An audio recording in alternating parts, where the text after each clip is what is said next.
Welcome to Long Stories for Sleep. Just set me playing, relax, and drift off. Subscribe and you'll have a library of stories to choose from. Comment to let me know where in the world you are and what stories you would like added. That's really helpful information. Enough rambling. On with the story. Wuthering Heights by Emily Brontë. Part 2. Read by Long Stories for Sleep. Chapter 12.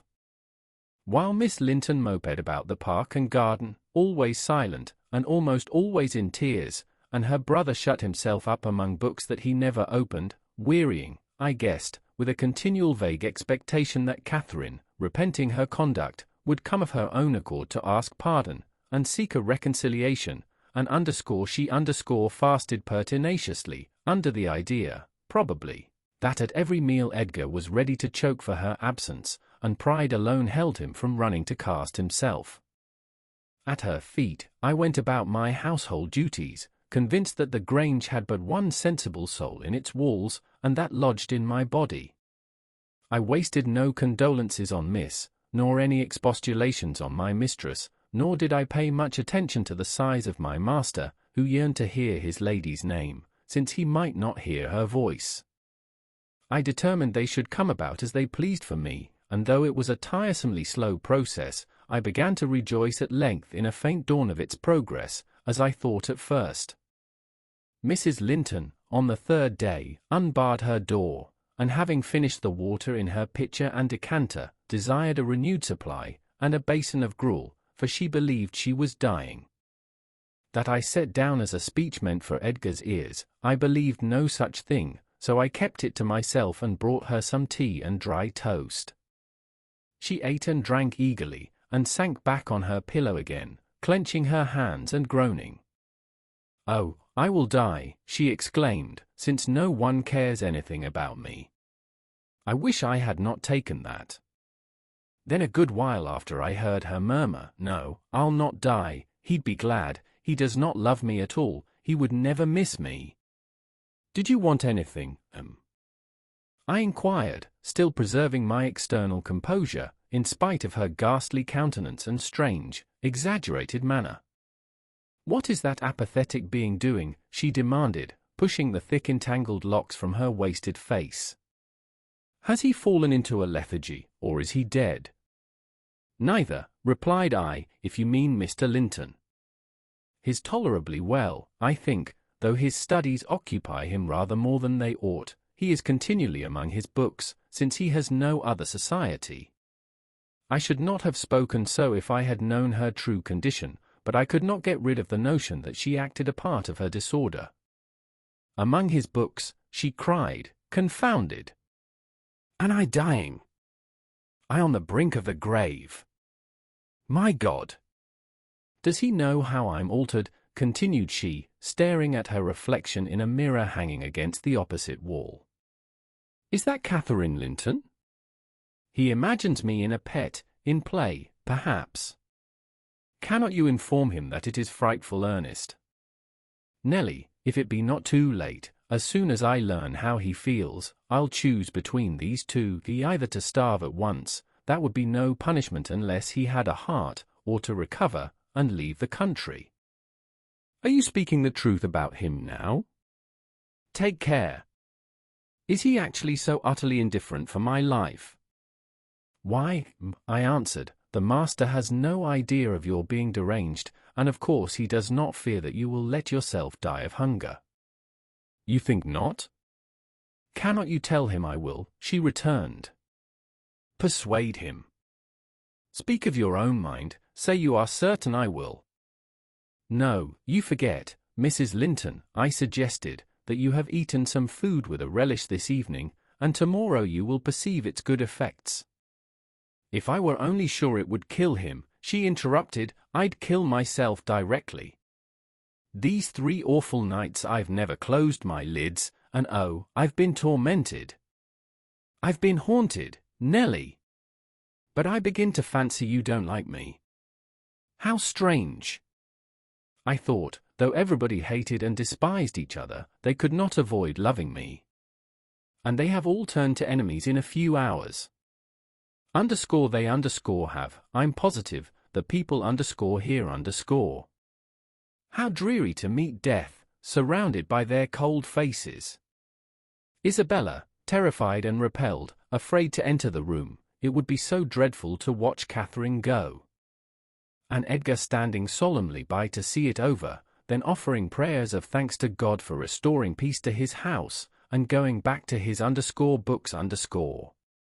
What in the name of all that feels has he to do with underscore books underscore, when I am dying? She could not bear the notion which I had put into her head of Mr. Linton's philosophical resignation. Tossing about, she increased her feverish bewilderment to madness, and tore the pillow with her teeth, then raising herself up all burning, desired that I would open the window. We were in the middle of winter, the wind blew strong from the northeast, and I objected. Both the expressions flitting over her face, and the changes of her moods, began to alarm me terribly, and brought to my recollection her former illness, and the doctor's injunction that she should not be crossed. A minute previously she was violent, now, supported on one arm, and not noticing my refusal to obey her, she seemed to find childish diversion in pulling the feathers from the rent she had just made, and ranging them on the sheet according to their different species. Her mind had strayed to other associations. "That's a turkey's," she murmured to herself, "and this is a wild duck's, and this is a pigeon's. Ah, they put pigeons' feathers in the pillows, no wonder I couldn't die. Let me take care to throw it on the floor when I lie down. And here is a moorcock's, and this, I should know it among 1,000, it's a lapwing's. Bonny bird, wheeling over our heads in the middle of the moor. It wanted to get to its nest, for the clouds had touched the swells, and it felt rain coming. This feather was picked up from the heath, the bird was not shot, we saw its nest in the winter, full of little skeletons. Heathcliff set a trap over it, and the old ones dared not come. I made him promise he'd never shoot a lapwing after that, and he didn't. Yes, here are more. Did he shoot my lapwings, Nelly? Are they red, any of them? Let me look. Give over with that baby work. I interrupted, dragging the pillow away, and turning the holes towards the mattress, for she was removing its contents by handfuls. Lie down and shut your eyes, you're wandering. There's a mess. The down is flying about like snow. I went here and there collecting it. I see in you, Nelly, she continued dreamily, an aged woman, you have grey hair and bent shoulders. This bed is the fairy cave under Penistone Crags, and you are gathering elf bolts to hurt our heifers, pretending, while I am near, that they are only locks of wool. That's what you'll come to 50 years hence, I know you are not so now. I'm not wandering, you're mistaken, or else I should believe you really were that withered hag, and I should think I was under Penistone Crags, and I'm conscious it's night, and there are 2 candles on the table making the black press shine like jet. The black press? Where is that? I asked. You are talking in your sleep. It's against the wall, as it always is, she replied. It does appear odd, I see a face in it. There's no press in the room, and never was, said I, resuming my seat, and looping up the curtain that I might watch her. Don't you see that face, she inquired, gazing earnestly at the mirror. And say what I could, I was incapable of making her comprehend it to be her own, so I rose and covered it with a shawl. It's behind there still, she pursued, anxiously. And it stirred. Who is it? I hope it will not come out when you are gone. Oh. Nelly, the room is haunted. I'm afraid of being alone.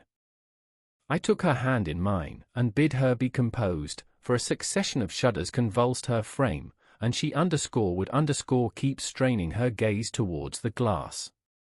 There's nobody here. I insisted. It was yourself Mrs. Linton, you knew it a while since. Myself, she gasped, and the clock is striking 12. It's true, then. That's dreadful." Her fingers clutched the clothes and gathered them over her eyes. I attempted to steal to the door with an intention of calling her husband, but I was summoned back by a piercing shriek. The shawl had dropped from the frame. "Why, what is the matter?" cried I. "Who is coward now? Wake up!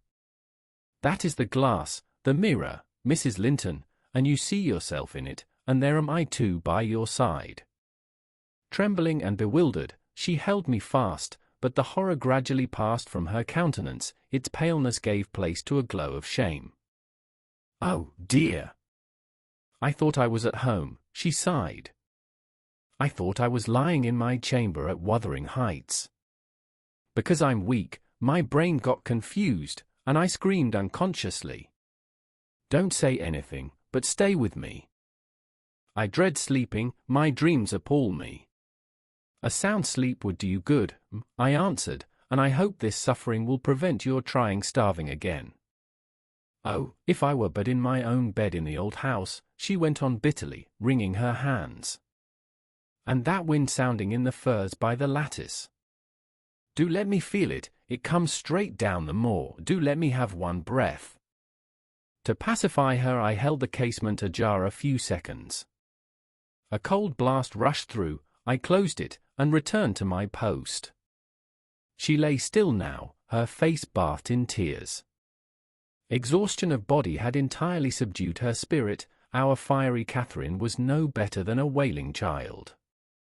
"How long is it since I shut myself in here?" she asked, suddenly reviving. "It was Monday evening," I replied, "and this is Thursday night, or rather Friday morning, at present." "What? Of the same week?" she exclaimed. "Only that brief time." "Long enough to live on nothing but cold water and ill temper," observed I. "Well, it seems a weary number of hours," she muttered doubtfully. "It must be more. I remember being in the parlor after they had quarreled, and Edgar being cruelly provoking, and me running into this room desperate. As soon as ever I had barred the door, utter blackness overwhelmed me, and I fell on the floor. I couldn't explain to Edgar how certain I felt of having a fit, or going raging mad, if he persisted in teasing me. I had no command of tongue or brain, and he did not guess my agony. Perhaps it barely left me sense to try to escape from him and his voice. Before I recovered sufficiently to see and hear, it began to be dawn, and, Nelly, I'll tell you what I thought, and what has kept recurring and recurring till I feared for my reason. I thought as I lay there, with my head against that table leg, and my eyes dimly discerning the grey square of the window, that I was enclosed in the oak-panelled bed at home, and my heart ached with some great grief which, just waking, I could not recollect. I pondered, and worried myself to discover what it could be, and, most strangely, the whole last 7 years of my life grew a blank. I did not recall that they had been at all. I was a child, my father was just buried, and my misery arose from the separation that Hindley had ordered between me and Heathcliff.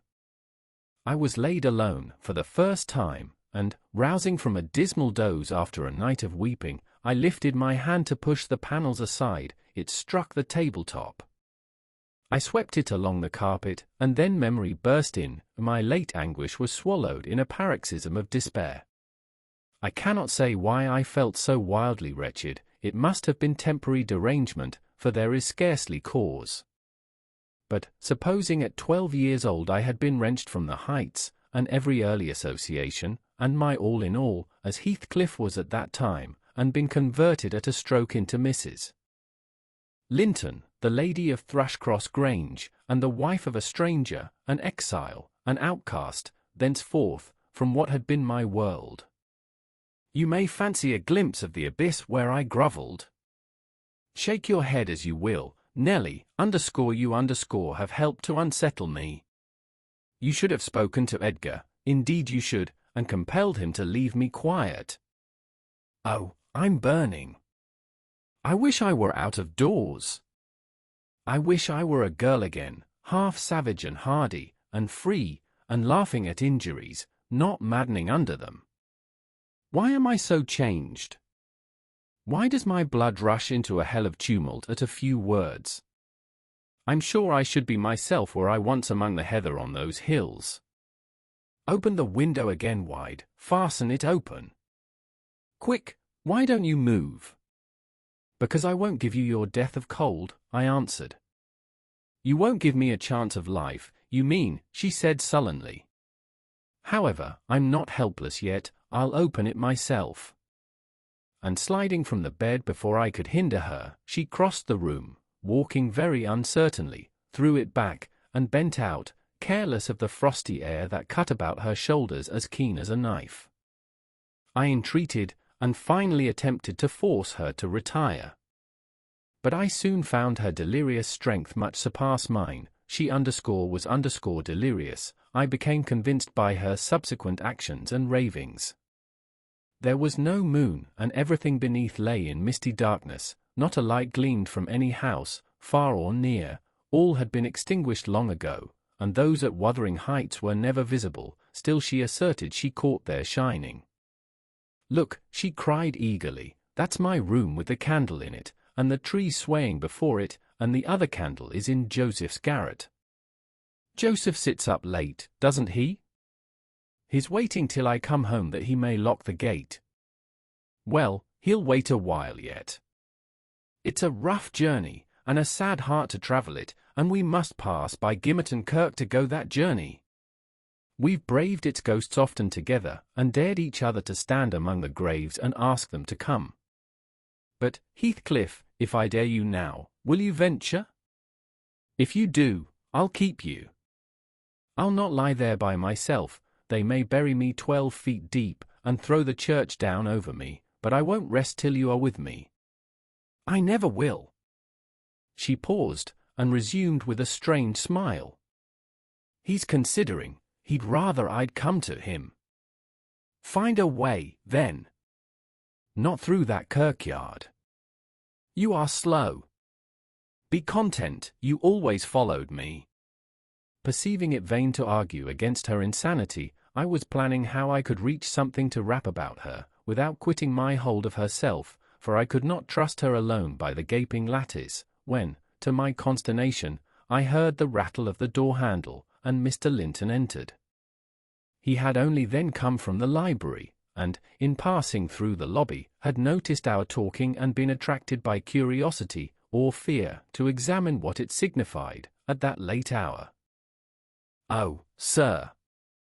I cried, checking the exclamation risen to his lips at the sight which met him, and the bleak atmosphere of the chamber. "My poor mistress is ill, and she quite masters me. I cannot manage her at all. Pray, come and persuade her to go to bed. Forget your anger, for she's hard to guide any way but her own." "Catherine ill," he said, hastening to us. "Shut the window, Ellen." "Catherine!" "Why?" He was silent. The haggardness of Mrs. Linton's appearance smote him speechless, and he could only glance from her to me in horrified astonishment. "She's been fretting here," I continued, "and eating scarcely anything, and never complaining. She would admit none of us till this evening, and so we couldn't inform you of her state, as we were not aware of it ourselves, but it is nothing." I felt I uttered my explanations awkwardly. The master frowned. "It is nothing, is it, Ellen Dean?" he said sternly. "You shall account more clearly for keeping me ignorant of this." And he took his wife in his arms, and looked at her with anguish. At first she gave him no glance of recognition. He was invisible to her abstracted gaze. The delirium was not fixed, however. Having weaned her eyes from contemplating the outer darkness, by degrees she centered her attention on him, and discovered who it was that held her. "Ah! You are come, are you, Edgar Linton?" she said, with angry animation. "You are one of those things that are ever found when least wanted, and when you are wanted, never. I suppose we shall have plenty of lamentations now. I see we shall. But they can't keep me from my narrow home out yonder, my resting place, where I'm bound before spring is over. There it is, not among the Lintons, mind, under the chapel roof, but in the open air, with a headstone, and you may please yourself whether you go to them or come to me." "Catherine, what have you done?" commenced the master. "Am I nothing to you any more? Do you love that wretch Heath?" "Hush!" cried Mrs. Linton. "Hush, this moment! You mention that name and I end the matter instantly by a spring from the window. What you touch at present you may have, but my soul will be on that hilltop before you lay hands on me again. I don't want you, Edgar, I'm past wanting you. Return to your books. I'm glad you possess a consolation, for all you had in me is gone." "Her mind wanders, sir," I interposed. "She has been talking nonsense the whole evening, but let her have quiet and proper attendance, and she'll rally. Hereafter, we must be cautious how we vex her." "I desire no further advice from you," answered Mr. Linton. "You knew your mistress's nature, and you encouraged me to harass her. And not to give me one hint of how she has been these 3 days. It was heartless. Months of sickness could not cause such a change." I began to defend myself, thinking it too bad to be blamed for another's wicked waywardness. "I knew Mrs. Linton's nature to be headstrong and domineering," cried I, "but I didn't know that you wished to foster her fierce temper. I didn't know that, to humour her, I should wink at Mr. Heathcliff. I performed the duty of a faithful servant in telling you, and I have got a faithful servant's wages. Well, it will teach me to be careful next time. Next time you may gather intelligence for yourself. The next time you bring a tale to me you shall quit my service, Ellen Dean," he replied. "You'd rather hear nothing about it, I suppose, then, Mr. Linton," said I. "Heathcliff has your permission to come a-courting to Miss, and to drop in at every opportunity your absence offers, on purpose to poison the mistress against you." Confused as Catherine was, her wits were alert at applying our conversation. "Ah! Nellie has played traitor," she exclaimed, passionately. "Nellie is my hidden enemy."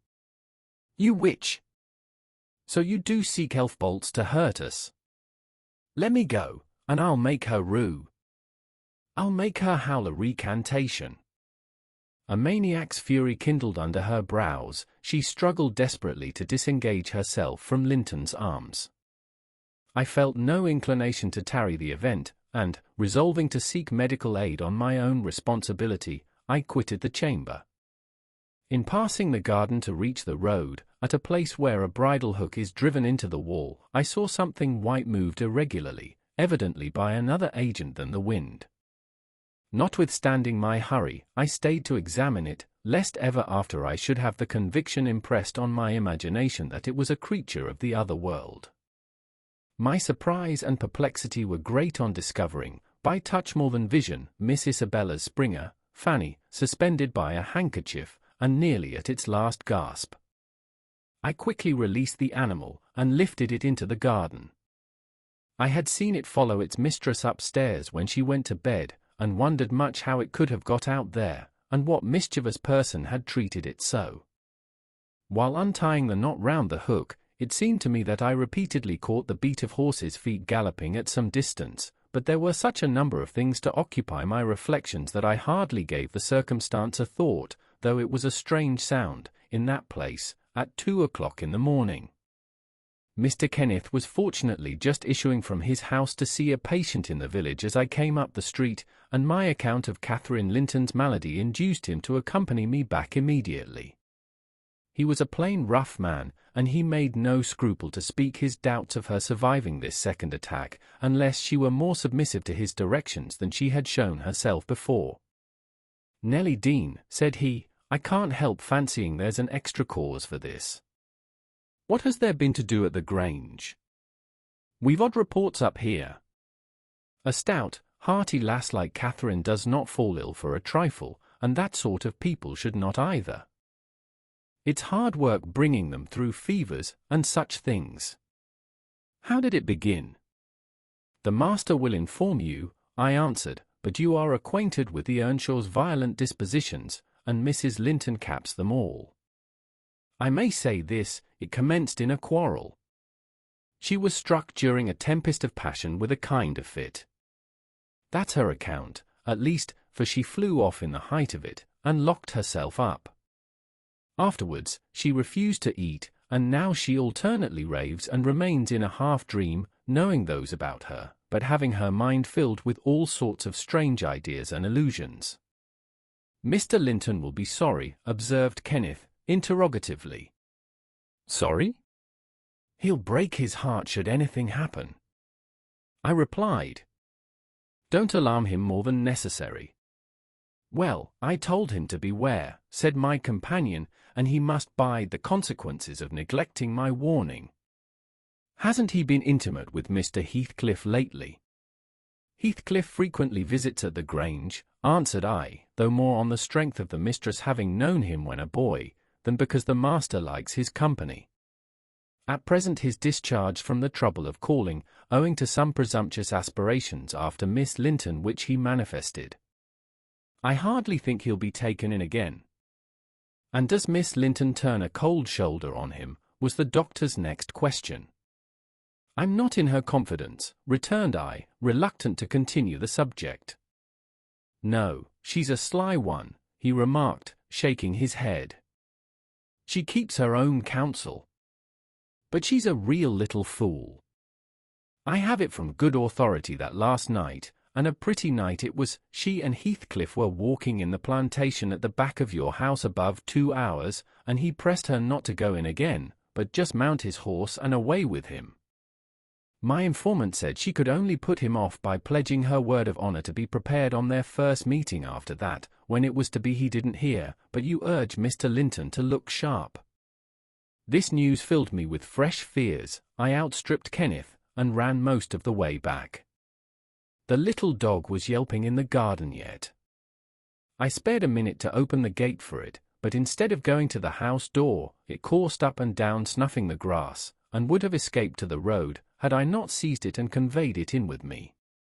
On ascending to Isabella's room, my suspicions were confirmed. It was empty. Had I been a few hours sooner, Mrs. Linton's illness might have arrested her rash step. But what could be done now? There was a bare possibility of overtaking them if pursued instantly.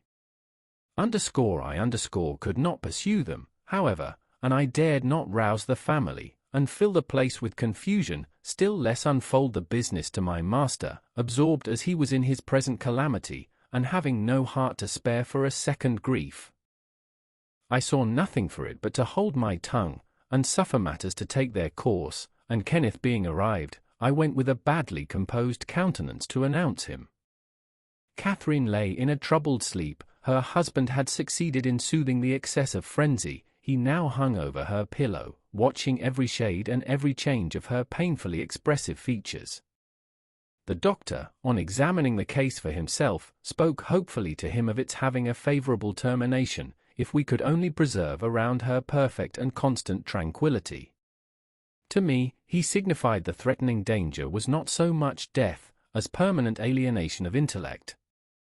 I did not close my eyes that night, nor did Mr. Linton. Indeed, we never went to bed, and the servants were all up long before the usual hour, moving through the house with stealthy tread, and exchanging whispers as they encountered each other in their vacations. Every one was active but Miss Isabella, and they began to remark how sound she slept. Her brother, too, asked if she had risen, and seemed impatient for her presence, and hurt that she showed so little anxiety for her sister-in-law. I trembled lest he should send me to call her, but I was spared the pain of being the first proclaimant of her flight. One of the maids, a thoughtless girl, who had been on an early errand to Gimmerton, came panting upstairs, open-mouthed, and dashed into the chamber, crying, "Oh, dear, dear! What mun we have next?" "Master, master, our young lady." "Hold your noise," cried I hastily, enraged at her clamorous manner. "Speak lower, Mary, what is the matter?" said Mr. Linton. "What ails your young lady?" "She's gone, she's gone. Yon Heathcliff's run off her," gasped the girl. "That is not true," exclaimed Linton, rising in agitation. "It cannot be. How has the idea entered your head?" Ellen Dean, go and seek her. It is incredible, it cannot be. As he spoke he took the servant to the door, and then repeated his demand to know her reasons for such an assertion. Why, I met on the road a lad that fetches milk here, she stammered, and he asked whether we weren't in trouble at the Grange. I thought he meant for Mrs.'s sickness, so I answered, yes. Then says he, there's somebody gone after him, I guess. I stared. He saw I knew naught about it, and he told how a gentleman and lady had stopped to have a horse's shoe fastened at a blacksmith's shop 2 miles out of Gimmerton, not very long after midnight. And how the blacksmith's lass had got up to spy who they were, she knew them both directly.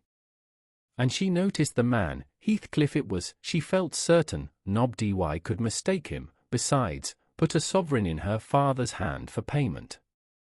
The lady had a cloak about her face, but having desired a sup of water, while she drank it fell back, and she saw her very plain.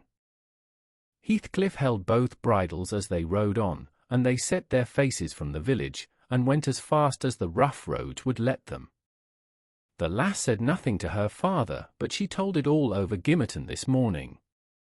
I ran and peeped, for form's sake, into Isabella's room, confirming, when I returned, the servant's statement. Mr. Linton had resumed his seat by the bed. On my re-entrance, he raised his eyes, read the meaning of my blank aspect, and dropped them without giving an order, or uttering a word. Are we to try any measures for overtaking and bringing her back? I inquired. How should we do? She went of her own accord, answered the master. She had a right to go if she pleased. Trouble me no more about her. Hereafter she is only my sister in name, not because I disown her, but because she has disowned me.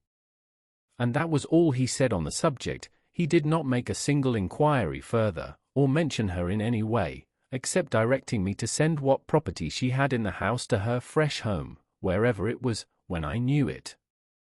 Chapter 13. For 2 months the fugitives remained absent. In those 2 months, Mrs. Linton encountered and conquered the worst shock of what was denominated a brain fever. No mother could have nursed an only child more devotedly than Edgar tended her.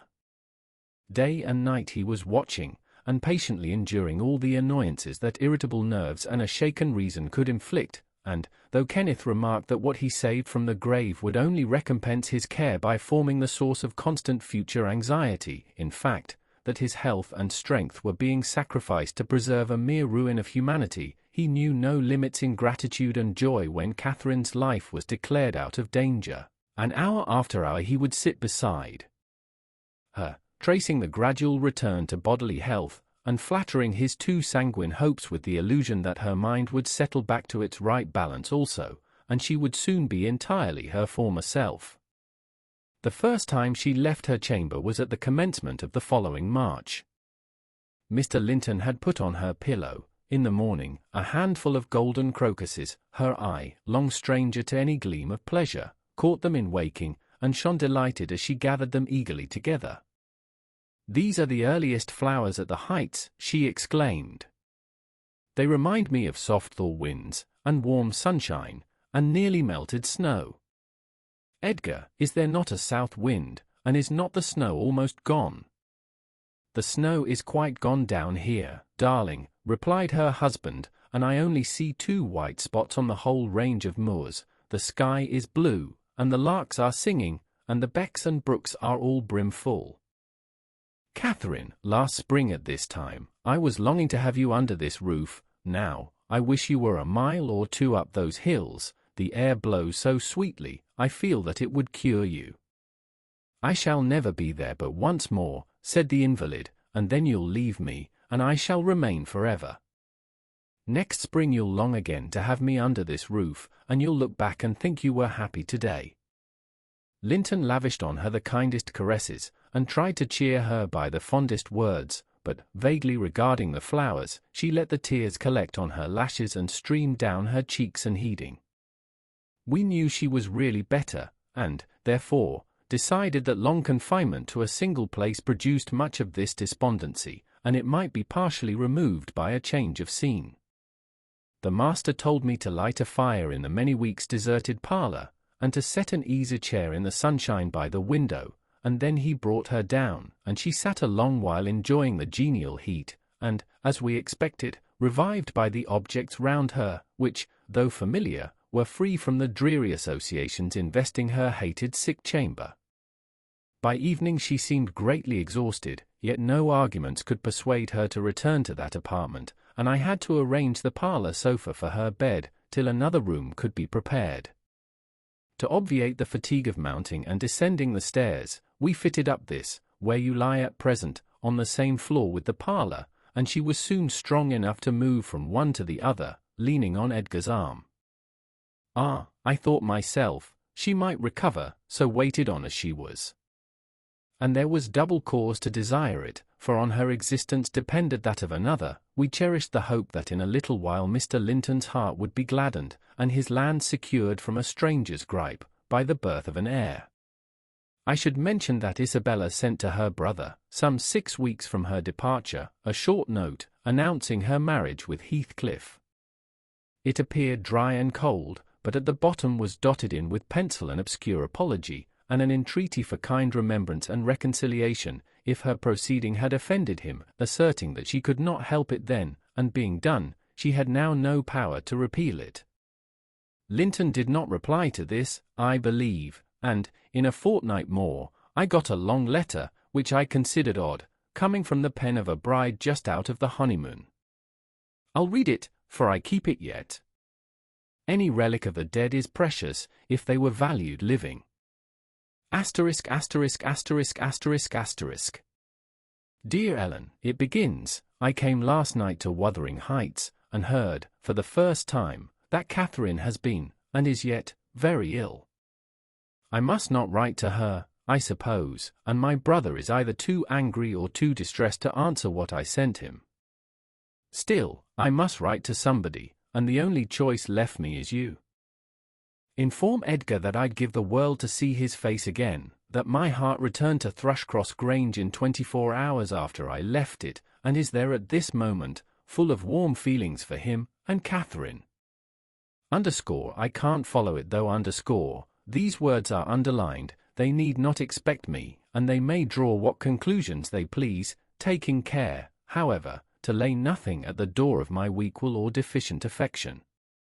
The remainder of the letter is for yourself alone. I want to ask you 2 questions. The first is, how did you contrive to preserve the common sympathies of human nature when you resided here? I cannot recognize any sentiment which those around share with me. The second question I have great interest in, it is this, is Mr. Heathcliff a man?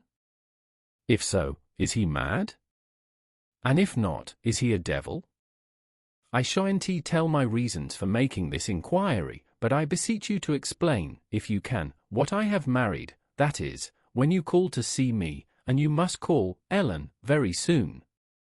Don't write, but come, and bring me something from Edgar. Now, you shall hear how I have been received in my new home, as I am led to imagine the Heights will be. It is to amuse myself that I dwell on such subjects as the lack of external comforts. They never occupy my thoughts, except at the moment when I miss them. I should laugh and dance for joy, if I found their absence was the total of my miseries, and the rest was an unnatural dream. The sun set behind the Grange as we turned onto the moors. By that, I judged it to be 6 o'clock, and my companion halted half an hour, to inspect the park, and the gardens, and, probably, the place itself, as well as he could, so it was dark when we dismounted in the paved yard of the farmhouse, and your old fellow-servant, Joseph, issued out to receive us by the light of a dip candle. He did it with a courtesy that redounded to his credit. His first act was to elevate his torch to a level with my face, squint malignantly, project his underlip, and turn away.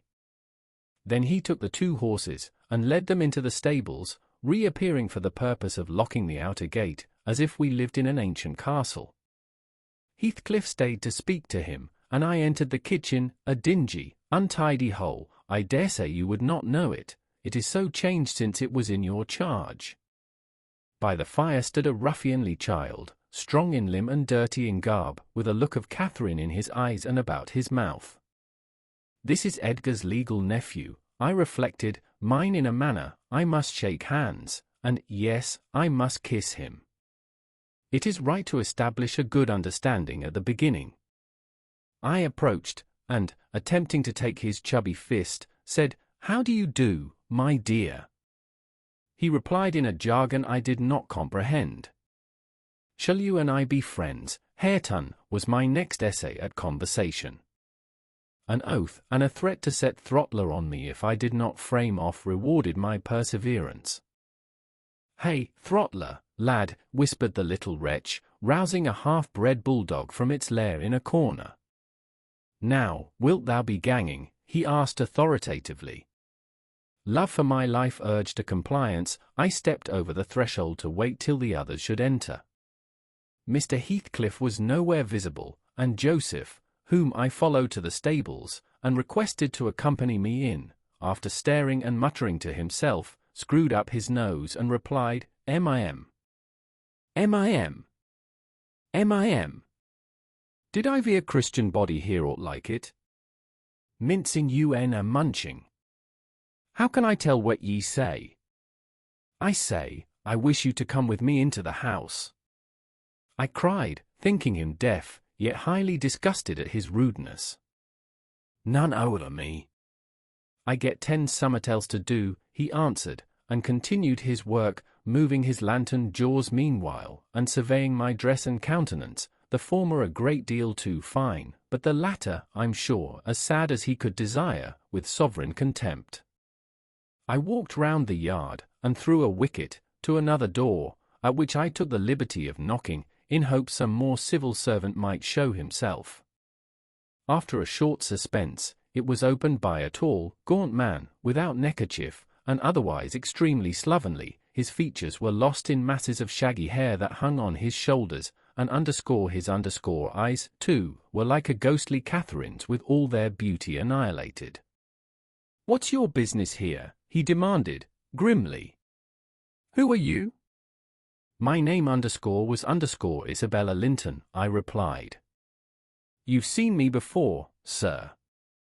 I'm lately married to Mr. Heathcliff, and he has brought me here, I suppose by your permission." "Is he come back, then?" asked the hermit, glaring like a hungry wolf. "Yes, we came just now," I said, "but he left me by the kitchen door, and when I would have gone in, your little boy played sentinel over the place, and frightened me off by the help of a bulldog." "It's well the hellish villain has kept his word," growled my future host, searching the darkness beyond me in expectation of discovering Heathcliff, and then he indulged in a soliloquy of execrations, and threats of what he would have done had the fiend deceived him. I repented having tried this second entrance, and was almost inclined to slip away before he finished cursing, but ere I could execute that intention, he ordered me in, and shut and refastened the door. There was a great fire, and that was all the light in the huge apartment, whose floor had grown a uniform grey, and the once brilliant pewter dishes, which used to attract my gaze when I was a girl, partook of a similar obscurity, created by tarnish and dust. I inquired whether I might call the maid, and be conducted to a bedroom. Mr. Earnshaw vouchsafed no answer. He walked up and down, with his hands in his pockets, apparently quite forgetting my presence, and his abstraction was evidently so deep, and his whole aspect so misanthropical, that I shrank from disturbing him again. Read by Long Stories for Sleep. You'll not be surprised, Ellen, at my feeling particularly cheerless, seated in worse than solitude on that inhospitable hearth, and remembering that 4 miles distant lay my delightful home, containing the only people I loved on earth, and there might as well be the Atlantic to part us. Instead of those 4 miles, I could not overpass them. I questioned with myself, where must I turn for comfort? And, mind you don't tell Edgar, or Catherine, above every sorrow beside, this rose preeminent, despair at finding nobody who could or would be my ally against Heathcliff. I had sought shelter at Wuthering Heights, almost gladly, because I was secured by that arrangement from living alone with him, but he knew the people we were coming amongst, and he did not fear their intermeddling. I sat and thought a doleful time. The clock struck 8 and 9, and still my companion paced to and fro, his head bent on his breast, and perfectly silent, unless a groan or a bitter ejaculation forced itself out at intervals. I listened to detect a woman's voice in the house, and filled the interim with wild regrets and dismal anticipations, which, at last, spoke audibly in irrepressible sighing and weeping. I was not aware how openly I grieved, till Earnshaw halted opposite, in his measured walk, and gave me a stare of newly awakened surprise. Taking advantage of his recovered attention, I exclaimed, "I'm tired with my journey, and I want to go to bed. Where is the maid-servant? Direct me to her, as she won't come to me." "We have none," he answered. "You must wait on yourself." "Where must I sleep, then?" I sobbed. I was beyond regarding self-respect, weighed down by fatigue and wretchedness. "Joseph will show you Heathcliff's chamber," said he. "Open that door, he's in there." I was going to obey, but he suddenly arrested me, and added in the strangest tone, "Be so good as to turn your lock, and draw your bolt, don't omit it." "Well," I said. "But why, Mr. Earnshaw?" I did not relish the notion of deliberately fastening myself in with Heathcliff. "Look here," he replied, pulling from his waistcoat a curiously constructed pistol, having a double-edged spring knife attached to the barrel. "That's a great tempter to a desperate man, is it not? I cannot resist going up with this every night, and trying his door. If once I find it open he's done for. I do it invariably, even though the minute before I have been recalling 100 reasons that should make me refrain. It is some devil that urges me to thwart my own schemes by killing him. You fight against that devil for love as long as you may. When the time comes, not all the angels in heaven shall save him." I surveyed the weapon inquisitively. A hideous notion struck me, how powerful I should be possessing such an instrument. I took it from his hand, and touched the blade. He looked astonished at the expression my face assumed during a brief second. It was not horror, it was covetousness. He snatched the pistol back, jealously, shut the knife, and returned it to its concealment. "I don't care if you tell him," said he. "Put him on his guard, and watch for him. You know the terms we are on, I see. His danger does not shock you." "What has Heathcliff done to you?" I asked. "In what has he wronged you, to warrant this appalling hatred? Wouldn't it be wiser to bid him quit the house?" "No," thundered Earnshaw. "Should he offer to leave me, he's a dead man. Persuade him to attempt it, and you are a murderess. Am I to lose all without a chance of retrieval? Is Hareton to be a beggar? Oh, damnation! I will have it back, and I'll have his gold too, and then his blood, and hell shall have his soul. It will be 10 times blacker with that guest than ever it was before. You've acquainted me, Helen, with your old master's habits. He is clearly on the verge of madness. He was so last night at least." I shuddered to be near him, and thought on the servant's ill-bred moroseness as comparatively agreeable. He now recommenced his moody walk, and I raised the latch, and escaped into the kitchen. Joseph was bending over the fire, peering into a large pan that swung above it, and a wooden bowl of oatmeal stood on the settle close by. The contents of the pan began to boil, and he turned to plunge his hand into the bowl. I conjectured that this preparation was probably for our supper, and, being hungry, I resolved it should be eatable, so, crying out sharply, I'll make the porridge. I removed the vessel out of his reach, and proceeded to take off my hat and riding habit. "Mr. Earnshaw," I continued, "directs me to wait on myself. I will. I'm not going to act the lady among you, for fear I should starve." "Good Lord," he muttered, sitting down, and stroking his ribbed stockings from the knee to the ankle. "If there's to be fresh authorings, just when I get 10 used to 2 maesters, if I mun have Sir_Mistress_ set on my heed, it's like time to be flitting." I never did think to see day that I mud lave old place, but I doubt it's nigh at hand. This lamentation drew no notice from me. I went briskly to work, sighing to remember a period when it would have been all merry fun, but compelled speedily to drive off the remembrance. It racked me to recall past happiness, and the greater peril there was of conjuring up its apparition, the quicker the verbal ran round, and the faster the handfuls of meal fell into the water. Joseph beheld my style of cookery with growing indignation. "Thea," he ejaculated. "Hareton, thou willing tease up thy porridge to neat, there'll be naught but lumps as big as my neve."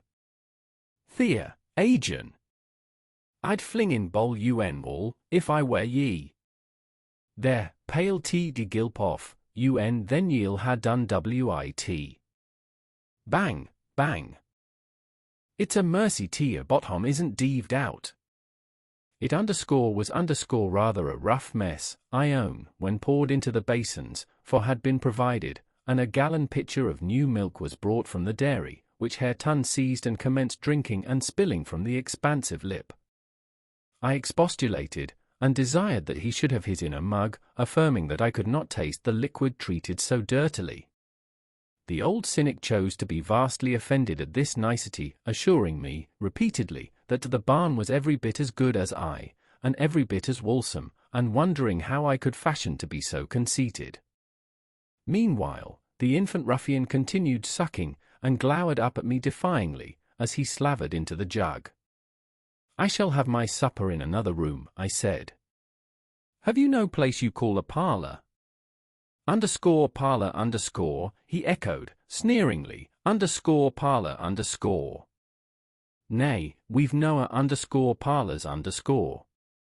If y'ar done not loike ware company, there's maisters, if y'ar done not loike a maister, there's us."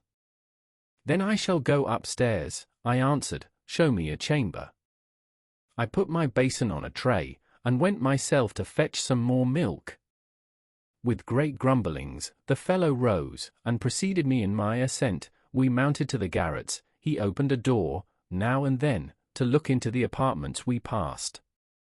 "Here's a ram," he said, at last, flinging back a cranky board on hinges. "It's wheeling you to ate a few porridge in.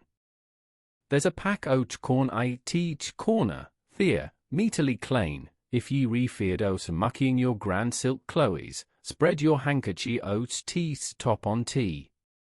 The ram was a kind of lumber-hole smelling strong of molten grain, various sacks of which articles were piled around, leaving a wide, bare space in the middle. "Why, man," I exclaimed, facing him angrily, "this is not a place to sleep in. I wish to see my bedroom." _bedroom_, he repeated, in a tone of mockery. "Ya see all bedrooms Thea is, yon's mine." He pointed into the second garret, only differing from the first in being more naked about the walls, and having a large, low, curtainless bed, with an indigo-coloured quilt, at one end. "What do I want with yours?" I retorted. "I suppose Mr. Heathcliff does not lodge at the top of the house, does he?" "Oh, it's Maister Hathercliff's yeary wanting," cried he, as if making a new discovery. "Couldn't ye ha said soa, at onst? Then, I mud hath telled ye, Bart all this work, that's just one ye cannot see, he allers keeps it locked, a nob dy ivia mells on tea but hisseln." "You've a nice house, Joseph," I could not refrain from observing, "and pleasant inmates, and I think the concentrated essence of all the madness in the world took up its abode in my brain the day I linked my fate with theirs. However, that is not to the present purpose, there are other rooms. For heaven's sake be quick, and let me settle somewhere." He made no reply to this adjuration, only plodding doggedly down the wooden steps, and halting before an apartment which, from the halt and the superior quality of its furniture, I conjectured to be the best one. There was a carpet, a good one, but the pattern was obliterated by dust, a fireplace hung with cut paper, dropping to pieces, a handsome oak bedstead with ample crimson curtains of rather expensive material and modern make, but they had evidently experienced rough usage. The valances hung in festoons, wrenched from their rings, and the iron rod supporting them was bent in an arc on one side, causing the drapery to trail upon the floor. The chairs were also damaged, many of them severely, and deep indentations deformed the panels of the walls. I was endeavoring to gather resolution for entering and taking possession, when my fool of a guide announced, "This here is tea meesters." My supper by this time was cold, my appetite gone, and my patience exhausted. I insisted on being provided instantly with a place of refuge and means of repose. "Where the divil," began the religious elder. "The Lord bless us! The Lord forgie us! Where the _hell_ wold ye gang? Ye marred, wearisome nout! Ye've seen all but Hareton's bit of a chammer. There's not another hoyle to lig down in IETH Tars." I was so vexed, I flung my tray and its contents on the ground, and then seated myself at the stairs head, hid my face in my hands, and cried. "Eck! Eck!" exclaimed Joseph. "Weel done, Miss Cathy! Weel done, Miss Cathy! Howsiver, tea the Maister Saul just tumlo o'er them brocken pots, then wis here summat, wis here how it's to be. Good for naught maddling. Ye desarve pining froze this to chursmers, flinging tea our precious gifts are God underfoot your flaysome rages. But I'm Mr. Yen if ye show your spirit lang. Will had a cliff bide sich bonny ways, think ye? I nobbut wish he may catch ye that plisky. I nobbut wish he may." And so he went on scolding to his den beneath, taking the candle with him, and I remained in the dark. The period of reflection succeeding this silly action compelled me to admit the necessity of smothering my pride and choking my wrath, and bestirring myself to remove its effects. An unexpected aid presently appeared in the shape of Throttler, whom I now recognized as a son of our old skulker. It had spent its whelphood at the Grange, and was given by my father to Mr. Hindley. I fancy it knew me, it pushed its nose against mine by way of salute, and then hastened to devour the porridge, while I groped from step to step, collecting the shattered earthenware, and drying the spatters of milk from the banister with my pocket handkerchief. Our labours were scarcely over when I heard Earnshaw's tread in the passage. My assistant tucked in his tail, and pressed to the wall, I stole into the nearest doorway. The dog's endeavour to avoid him was unsuccessful, as I guessed by a scutter downstairs, and a prolonged, piteous yelping. I had better luck. He passed on, entered his chamber, and shut the door. Directly after Joseph came up with Hareton, to put him to bed. I had found shelter in Hareton's room, and the old man, on seeing me, said, "They's ram for both ye your pride, now, I should think I the harse. It's empty, ye may have it all to yerseln, him as Allah's max a third, I'll sit ill company." Gladly did I take advantage of this intimation, and the minute I flung myself into a chair, by the fire, I nodded, and slept. My slumber was deep and sweet, though over far too soon. Mr. Heathcliff awoke me. He had just come in, and demanded, in his loving manner, what I was doing there. I told him the cause of my staying up so late, that he had the key of our room in his pocket. The adjective _our_ gave mortal offence. He swore it was not, nor ever should be, mine, and but I'll not repeat his language, nor describe his habitual conduct. He is ingenious and unresting in seeking to gain my abhorrence. I sometimes wonder at him with an intensity that deadens my fear, yet, I assure you, a tiger or a venomous serpent could not rouse terror in me equal to that which he wakens. He told me of Catherine's illness, and accused my brother of causing it, promising that I should be Edgar's proxy in suffering, till he could get hold of him. I do hate him, I am wretched, I have been a fool. Beware of uttering one breath of this to anyone at the Grange. I shall expect you every day, don't disappoint me, Isabella. Chapter 14. As soon as I had perused this epistle I went to the master, and informed him that his sister had arrived at the Heights, and sent me a letter expressing her sorrow for Mrs. Linton's situation, and her ardent desire to see him, with a wish that he would transmit to her, as early as possible, some token of forgiveness by me. "Forgiveness," said Linton. "I have nothing to forgive her, Ellen. You may call at Wuthering Heights this afternoon, if you like, and say that I am not _angry_, but I'm _sorry_ to have lost her, especially as I can never think she'll be happy. It is out of the question my going to see her, however, we are eternally divided, and should she really wish to oblige me, let her persuade the villain she has married to leave the country." "And you won't write her a little note, sir?" I asked, imploringly. "No," he answered. "It is needless. My communication with Heathcliff's family shall be as sparing as his with mine. It shall not exist." Mr. Edgar's coldness depressed me exceedingly, and all the way from the Grange I puzzled my brains how to put more heart into what he said, when I repeated it, and how to soften his refusal of even a few lines to console Isabella. I dare say she had been on the watch for me since morning. I saw her looking through the lattice as I came up the garden causeway, and I nodded to her, but she drew back, as if afraid of being observed. I entered without knocking. There never was such a dreary, dismal scene as the formerly cheerful house presented.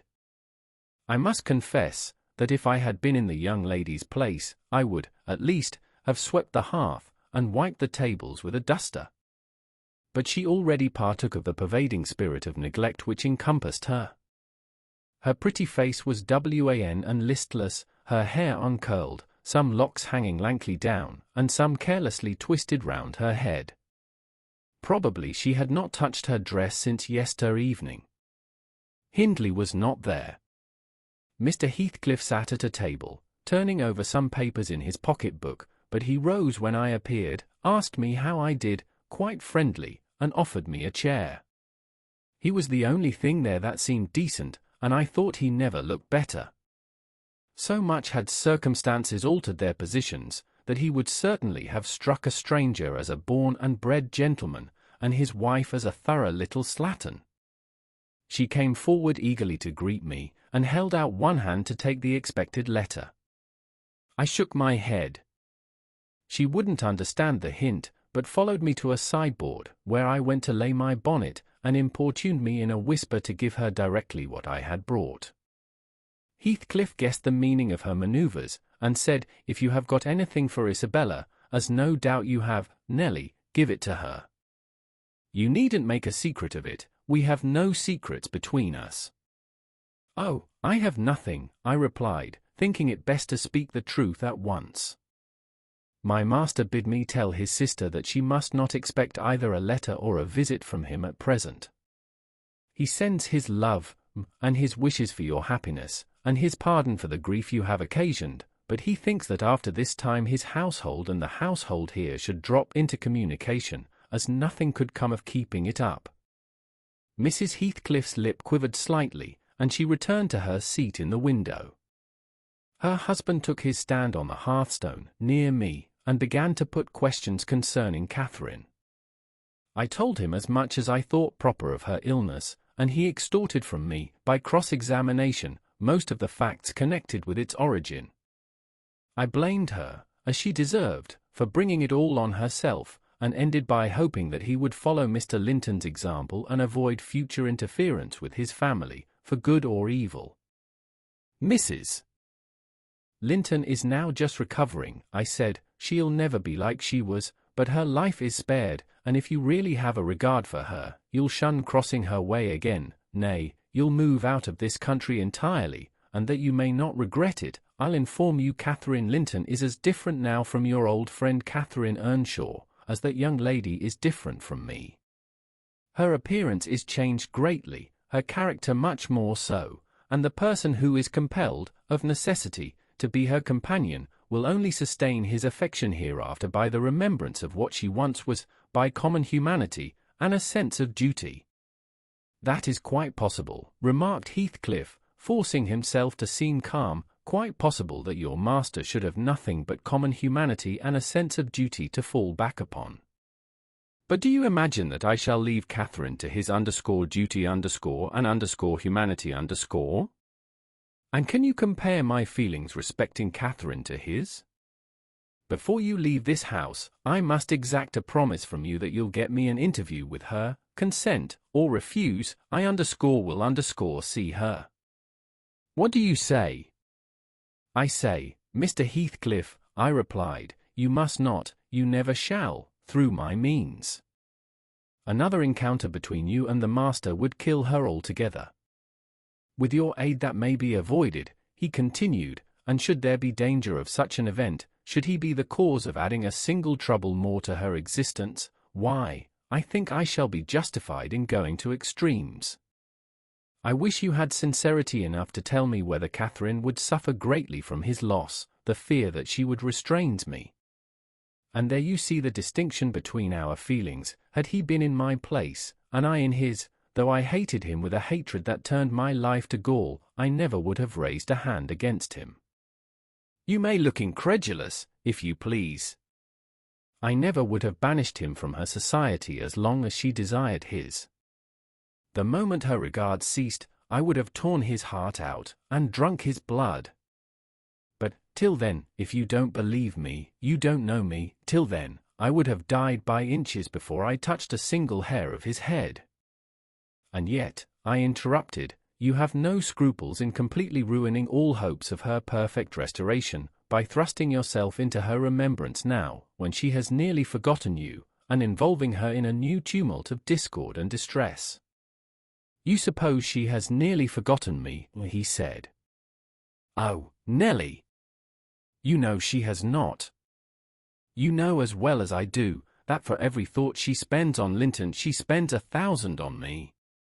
At a most miserable period of my life, I had a notion of the kind. It haunted me on my return to the neighborhood last summer, but only her own assurance could make me admit the horrible idea again. And then, Linton would be nothing, nor Hindley, nor all the dreams that ever I dreamt. 2 words would comprehend my future, _death and hell existence, after losing her, would be hell. Yet I was a fool to fancy for a moment that she valued Edgar Linton's attachment more than mine. If he loved with all the powers of his puny being, he couldn't love as much in 80 years as I could in a day. And Catherine has a heart as deep as I have. The sea could be as readily contained in that horse trough as her whole affection be monopolized by him. Tush! He is scarcely a degree dearer to her than her dog, or her horse. It is not in him to be loved like me. How can she love in him what he has not? Catherine and Edgar are as fond of each other as any 2 people can be, cried Isabella, with sudden vivacity. No one has a right to talk in that manner, and I won't hear my brother depreciated in silence. Your brother is wondrous fond of you too, isn't he? Observed Heathcliff, scornfully. He turns you adrift on the world with surprising alacrity. He is not aware of what I suffer, she replied. I didn't tell him that. You have been telling him something, then, you have written, have you? To say that I was married, I did write, you saw the note. And nothing since? No. My young lady is looking sadly the worse for her change of condition, I remarked. Somebody's love comes short in her case, obviously. Whose, I may guess, but, perhaps, I shouldn't say. I should guess it was her own, said Heathcliff. She degenerates into a mere slut. She is tired of trying to please me uncommonly early. You'd hardly credit it, but the very morrow of our wedding she was weeping to go home. However, she'll suit this house so much the better for not being over nice, and I'll take care she does not disgrace me by rambling abroad.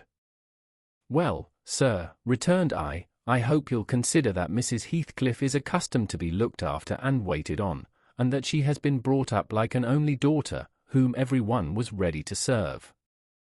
You must let her have a maid to keep things tidy about her, and you must treat her kindly. Whatever be your notion of Mr. Edgar, you cannot doubt that she has a capacity for strong attachments, or she wouldn't have abandoned the elegances, and comforts, and friends of her former home, to fix contentedly, in such a wilderness as this, with you. She abandoned them under a delusion, he answered, picturing in me a hero of romance, and expecting unlimited indulgences from my chivalrous devotion. I can hardly regard her in the light of a rational creature, so obstinately has she persisted in forming a fabulous notion of my character and acting on the false impressions she cherished. But, at last, I think she begins to know me. I don't perceive the silly smiles and grimaces that provoked me at first, and the senseless incapability of discerning that I was in earnest when I gave her my opinion of her infatuation and herself. It was a marvelous effort of perspicacity to discover that I did not love her. I believed, at one time, no lessons could teach her that. And yet it is poorly learnt, for this morning she announced, as a piece of appalling intelligence, that I had actually succeeded in making her hate me. A positive labor of Hercules, I assure you. If it be achieved, I have cause to return thanks. Can I trust your assertion, Isabella? Are you sure you hate me? If I let you alone for half a day, won't you come sighing and wheedling to me again? I dare say she would rather I had seemed all tenderness before you. It wounds her vanity to have the truth exposed. But I don't care who knows that the passion was wholly on one side, and I never told her a lie about it. She cannot accuse me of showing one bit of deceitful softness. The first thing she saw me do, on coming out of the Grange, was to hang up her little dog, and when she pleaded for it, the first words I uttered were a wish that I had the hanging of every being belonging to her, except one. Possibly she took that exception for herself. But no brutality disgusted her. I suppose she has an innate admiration of it, if only her precious person were secure from injury. Now, was it not the depth of absurdity, of genuine idiocy, for that pitiful, slavish, mean-minded brat to dream that I could love her? Tell your master, Nelly, that I never, in all my life, met with such an abject thing as she is. She even disgraces the name of Linton, and I've sometimes relented, from pure lack of invention, in my experiments on what she could endure, and still creep shamefully cringing back. But tell him, also, to set his fraternal and magisterial heart at ease, that I keep strictly within the limits of the law. I have avoided, up to this period, giving her the slightest right to claim a separation, and, what's more, she'd thank nobody for dividing us. If she desired to go, she might. The nuisance of her presence outweighs the gratification to be derived from tormenting her. Mr. Heathcliff, said I, this is the talk of a madman. Your wife, most likely, is convinced you are mad, and, for that reason, she has borne with you hitherto, but now that you say she may go, she'll doubtless avail herself of the permission. You are not so bewitched, are you, as to remain with him of your own accord? Take care, Ellen, answered Isabella, her eye sparkling eyefully. There was no misdoubting by their expression the full success of her partner's endeavours to make himself detested. Don't put faith in a single word he speaks. He's a lying fiend. A monster, and not a human being. I've been told I might leave him before, and I've made the attempt, but I dare not repeat it. Only, Ellen, promise you'll not mention a syllable of his infamous conversation to my brother or Catherine. Whatever he may pretend, he wishes to provoke Edgar to desperation. He says he has married me on purpose to obtain power over him, and he surety obtain it, I'll die first. I just hope, I pray, that he may forget his diabolical prudence and kill me. The single pleasure I can imagine is to die, or to see him dead. There, that will do for the present, said Heathcliff. If you are called upon in a court of law, you'll remember her language, Nelly. And take a good look at that countenance. She's near the point which would suit me. No, you're not fit to be your own guardian, Isabella, now, and I, being your legal protector, must retain you in my custody, however distasteful the obligation may be. Go upstairs. I have something to say to Ellen Dean in private. That's not the way. Upstairs, I tell you. Why, this is the road upstairs, child. He seized and thrust her from the room, and returned muttering, "I have no pity. I have no pity." The more the worms writhe, the more I yearn to crush out their entrails. It is a moral teething, and I grind with greater energy in proportion to the increase of pain. "Do you understand what the word pity means?" I said, hastening to resume my bonnet. "Did you ever feel a touch of it in your life?" "Put that down," he interrupted, perceiving my intention to depart. "You are not going yet. Come here now, Nelly. I must either persuade or compel you to aid me in fulfilling my determination to see Catherine, and that without delay. I swear that I meditate no harm. I don't desire to cause any disturbance, or to exasperate or insult Mr. Linton. I only wish to hear from herself how she is, and why she has been ill, and to ask if anything that I could do would be of use to her. Last night I was in the Grange garden 6 hours, and I'll return there tonight, and every night I'll haunt the place, and every day, till I find an opportunity of entering. If Edgar Linton meets me, I shall not hesitate to knock him down, and give him enough to ensure his quiescence while I stay.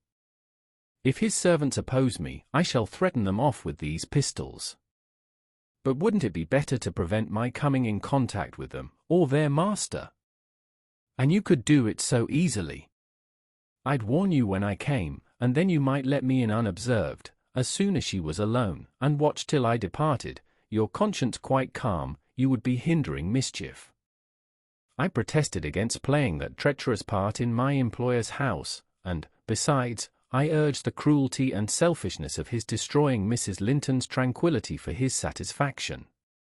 "The commonest occurrence startles her painfully," I said. "She's all nerves, and she couldn't bear the surprise, I'm positive." "Don't persist, sir. Or else I shall be obliged to inform my master of your designs, and he'll take measures to secure his house and its inmates from any such unwarrantable intrusions." "In that case I'll take measures to secure you, woman," exclaimed Heathcliff. "You shall not leave Wuthering Heights till tomorrow morning." It is a foolish story to assert that Catherine could not bear to see me, and as to surprising her, I don't desire it. You must prepare her, ask her if I may come. You say she never mentions my name, and that I am never mentioned to her. To whom should she mention me if I am a forbidden topic in the house? She thinks you are all spies for her husband.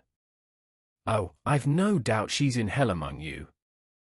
I guess by her silence, as much as anything, what she feels. You say she is often restless and anxious-looking. Is that a proof of tranquility? You talk of her mind being unsettled. How the devil could it be otherwise in her frightful isolation?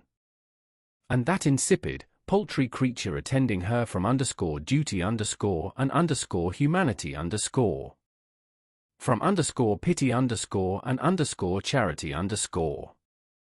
He might as well plant an oak in a flower pot and expect it to thrive, as imagine he can restore her to vigor in the soil of his shallow cares. Let us settle it at once. Will you stay here, and am I to fight my way to Catherine over Linton and his footman? Or will you be my friend, as you have been hitherto, and do what I request? Decide. Because there is no reason for my lingering another minute, if you persist in your stubborn ill nature. Well, Mr. Lockwood, I argued and complained, and flatly refused him 50 times, but in the long run he forced me to an agreement.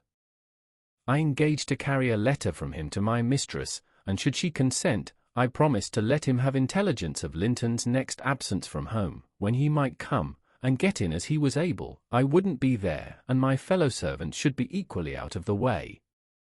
Was it right or wrong? I fear it was wrong, though expedient. I thought I prevented another explosion by my compliance, and I thought, too, it might create a favorable crisis in Catherine's mental illness, and then I remembered Mr. Edgar's stern rebuke of my carrying tales, and I tried to smooth away all disquietude on the subject, by affirming, with frequent iteration, that betrayal of trust, if it merited so harsh an appellation, should be the last. Notwithstanding, my journey homeward was sadder than my journey thither, and many misgivings I had, ere I could prevail on myself to put the missive into Mrs. Linton's hand. But here is Kenneth, I'll go down and tell him how much better you are. My history is _dree_, as we say, and will serve to while away another morning. Asterisk, asterisk, asterisk, asterisk, asterisk. Dree, and dreary.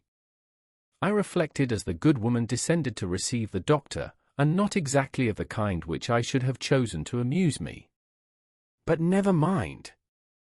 I'll extract wholesome medicines from Mrs.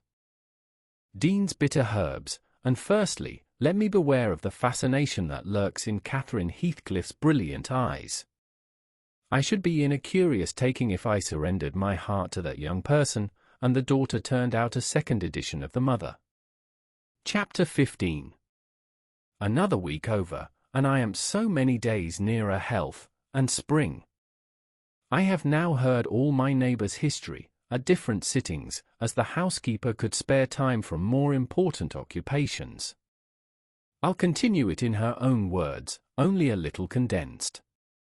She is, on the whole, a very fair narrator, and I don't think I could improve her style. Asterisk, asterisk, asterisk, asterisk, asterisk. In the evening, she said, the evening of my visit to the Heights, I knew, as well as if I saw him, that Mr. Heathcliff was about the place, and I shunned going out, because I still carried his letter in my pocket, and didn't want to be threatened or teased any more. I had made up my mind not to give it till my master went somewhere, as I could not guess how its receipt would affect Catherine. The consequence was, that it did not reach her before the lapse of 3 days. The 4th was Sunday, and I brought it into her room after the family were gone to church. There was a man-servant left to keep the house with me, and we generally made a practice of locking the doors during the hours of service, but on that occasion the weather was so warm and pleasant that I set them wide open, and, to fulfill my engagement, as I knew who would be coming, I told my companion that the mistress wished very much for some oranges, and he must run over to the village and get a few, to be paid for on the morrow. He departed, and I went upstairs. Mrs. Linton sat in a loose white dress, with a light shawl over her shoulders, in the recess of the open window, as usual.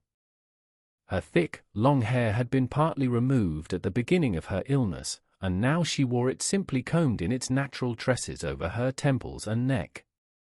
Her appearance was altered, as I had told Heathcliff, but when she was calm, there seemed unearthly beauty in the change. The flash of her eyes had been succeeded by a dreamy and melancholy softness. They no longer gave the impression of looking at the objects around her, they appeared always to gaze beyond, and far beyond, you would have said out of this world. Then, the paleness of her face, its haggard aspect having vanished as she recovered flesh, and the peculiar expression arising from her mental state, though painfully suggestive of their causes, added to the touching interest which she awakened, and invariably to me, I know, and to any person who saw her, I should think, refuted more tangible proofs of convalescence, and stamped her as one doomed to decay. A book lay spread on the sill before her, and the scarcely perceptible wind fluttered its leaves at intervals. I believe Linton had laid it there, for she never endeavoured to divert herself with reading, or occupation of any kind, and he would spend many an hour in trying to entice her attention to some subject which had formerly been her amusement. She was conscious of his aim, and in her better moods endured his efforts placidly, only showing their uselessness by now and then suppressing a wearied sigh, and checking him at last with the saddest of smiles and kisses. At other times, she would turn petulantly away, and hide her face in her hands, or even push him off angrily, and then he took care to let her alone, for he was certain of doing no good. Gimmerton Chapel bells were still ringing, and the full, mellow flow of the beck in the valley came soothingly on the ear. It was a sweet substitute for the yet absent murmur of the summer foliage, which drowned that music about the grange when the trees were in leaf. At Wuthering Heights it always sounded on quiet days following a great thaw or a season of steady rain. And of Wuthering Heights Catherine was thinking as she listened, that is, if she thought or listened at all, but she had the vague, distant look I mentioned before, which expressed no recognition of material things either by ear or eye. "There's a letter for you, Mrs. Linton," I said, gently inserting it in one hand that rested on her knee. "You must read it immediately, because it wants an answer." "Shall I break the seal?" "Yes," she answered, without altering the direction of her eyes. I opened it. It was very short. "Now," I continued, "read it." She drew away her hand and let it fall. I replaced it in her lap and stood waiting till it should please her to glance down, but that movement was so long delayed that at last I resumed, "Must I read it?" "It is from Mr. Heathcliff." There was a start and a troubled gleam of recollection, and a struggle to arrange her ideas. She lifted the letter and seemed to peruse it, and when she came to the signature she sighed, yet still I found she had not gathered its import, for, upon my desiring to hear her reply, she merely pointed to the name, and gazed at me with mournful and questioning eagerness. "Well, he wishes to see you," said I, guessing her need of an interpreter. "He's in the garden by this time, and impatient to know what answer I shall bring." As I spoke, I observed a large dog lying on the sunny grass beneath raise its ears as if about to bark, and then smoothing them back, announce, by a wag of the tail, that some one approached whom it did not consider a stranger. Mrs. Linton bent forward, and listened breathlessly. The minute after a step traversed the hall, the open house was too tempting for Heathcliff to resist walking in. Most likely he supposed that I was inclined to shirk my promise, and so resolved to trust to his own audacity. With straining eagerness Catherine gazed towards the entrance of her chamber. He did not hit the right room directly. She motioned me to admit him, but he found it out ere I could reach the door, and in a stride or two was at her side, and had her grasped in his arms. He neither spoke nor loosed his hold for some 5 minutes, during which period he bestowed more kisses than ever he gave in his life before, I dare say, but then my mistress had kissed him first, and I plainly saw that he could hardly bear, for downright agony, to look into her face. The same conviction had stricken him as me, from the instant he beheld her, that there was no prospect of ultimate recovery there. She was fated, sure to die. "Oh, Cathy! Oh, my life! How can I bear it?" was the first sentence he uttered, in a tone that did not seek to disguise his despair. And now he stared at her so earnestly that I thought the very intensity of his gaze would bring tears into his eyes, but they burned with anguish, they did not melt. "What now?" said Catherine, leaning back, and returning his look with a suddenly clouded brow. Her humour was a mere vein for constantly varying caprices. "You and Edgar have broken my heart, Heathcliff. And you both come to bewail the deed to me, as if you were the people to be pitied. I shall not pity you, not I. You have killed me, and thriven on it, I think. How strong you are! How many years do you mean to live after I am gone?" Heathcliff had knelt on one knee to embrace her. He attempted to rise, but she seized his hair and kept him down. "I wish I could hold you," she continued, bitterly, "till we were both dead. I shouldn't care what you suffered. I care nothing for your sufferings. Why shouldn't you suffer? I do. Will you forget me? Will you be happy when I am in the earth?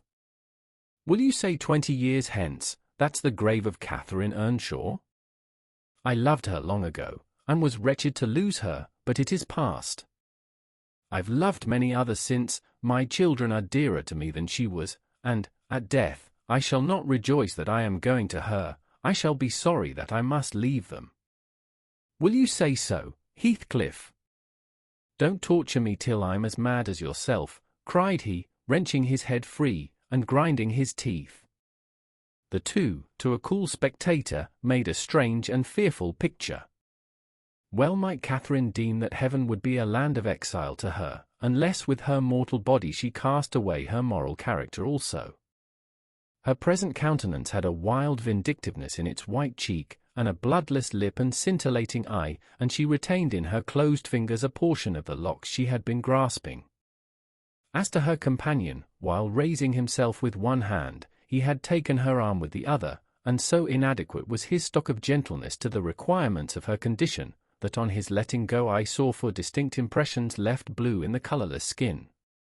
"Are you possessed with a devil," he pursued, savagely, "to talk in that manner to me when you are dying? Do you reflect that all those words will be branded in my memory, and eating deeper eternally after you have left me? You know you lie to say I have killed you, and, Catherine, you know that I could as soon forget you as my existence.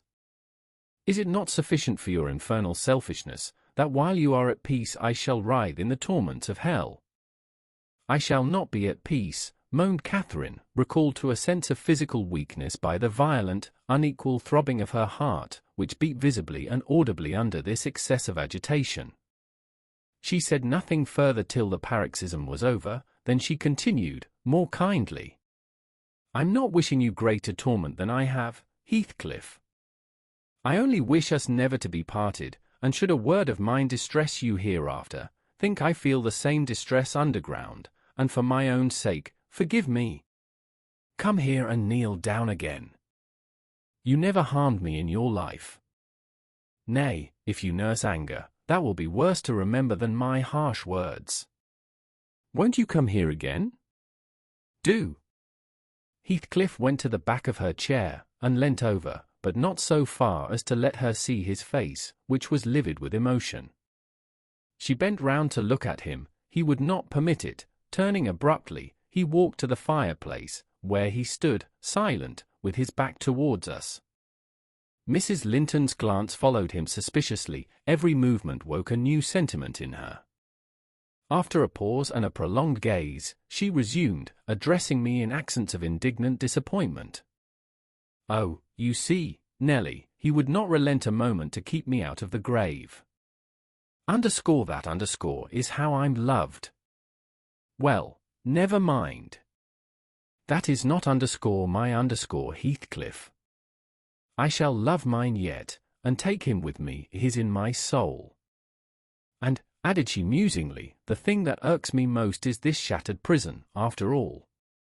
I'm tired of being enclosed here. I'm wearying to escape into that glorious world, and to be always there, not seeing it dimly through tears, and yearning for it through the walls of an aching heart, but really with it, and in it. Nelly, you think you are better and more fortunate than I, in full health and strength. You are sorry for me, very soon that will be altered. I shall be sorry for underscore you underscore.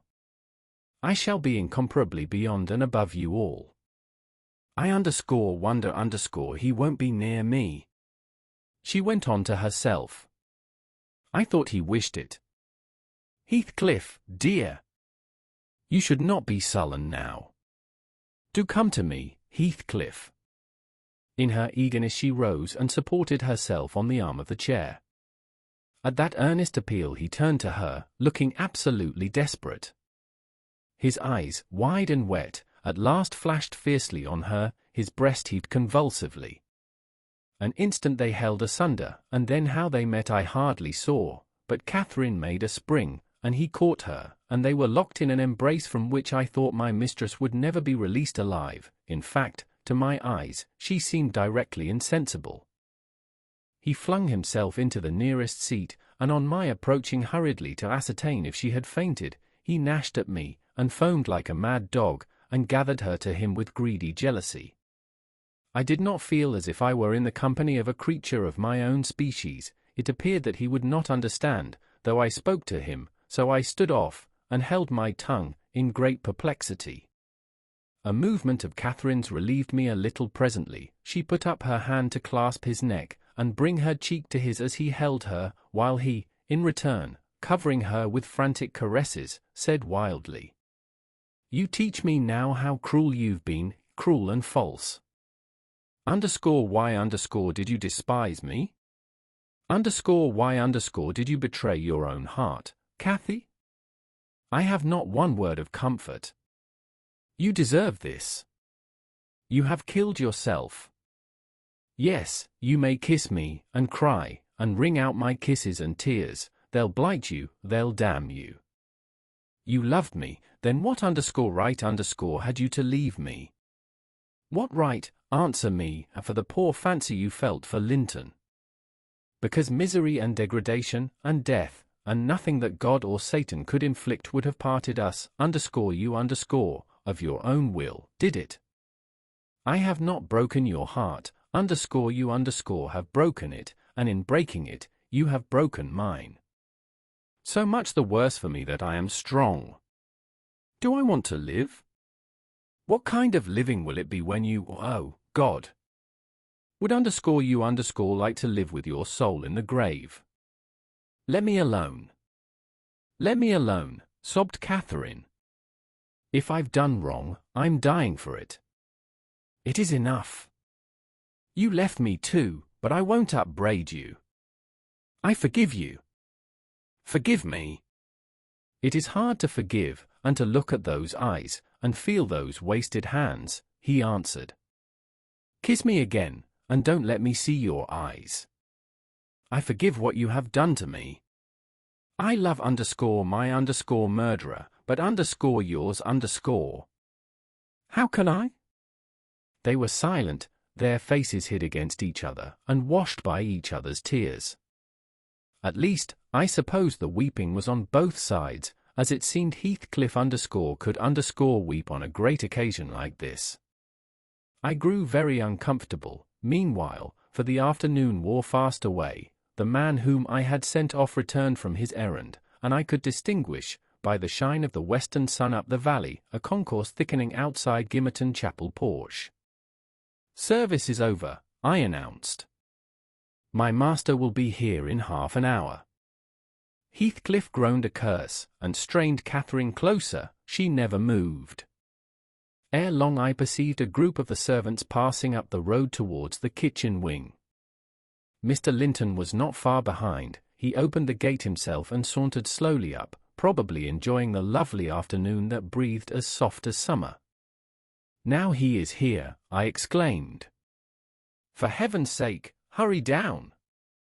You'll not meet anyone on the front stairs. Do be quick, and stay among the trees till he is fairly in. I must go, Cathy, said Heathcliff, seeking to extricate himself from his companion's arms. But if I live, I'll see you again before you are asleep. I won't stray 5 yards from your window. You must not go, she answered, holding him as firmly as her strength allowed. You shall not, I tell you. For 1 hour, he pleaded earnestly. Not for 1 minute, she replied. I must Linton will be up immediately, persisted the alarmed intruder. He would have risen and unfixed her fingers by the act. She clung fast, gasping. There was mad resolution in her face. No, she shrieked. Oh, don't go. It is the last time. Edgar will not hurt us. Heathcliff, I shall die. I shall die. Damn the fool. There he is, cried Heathcliff, sinking back into his seat. Hush, my darling. Hush, hush, Catherine. I'll stay. If he shot me so, I'd expire with a blessing on my lips. And there they were fast again.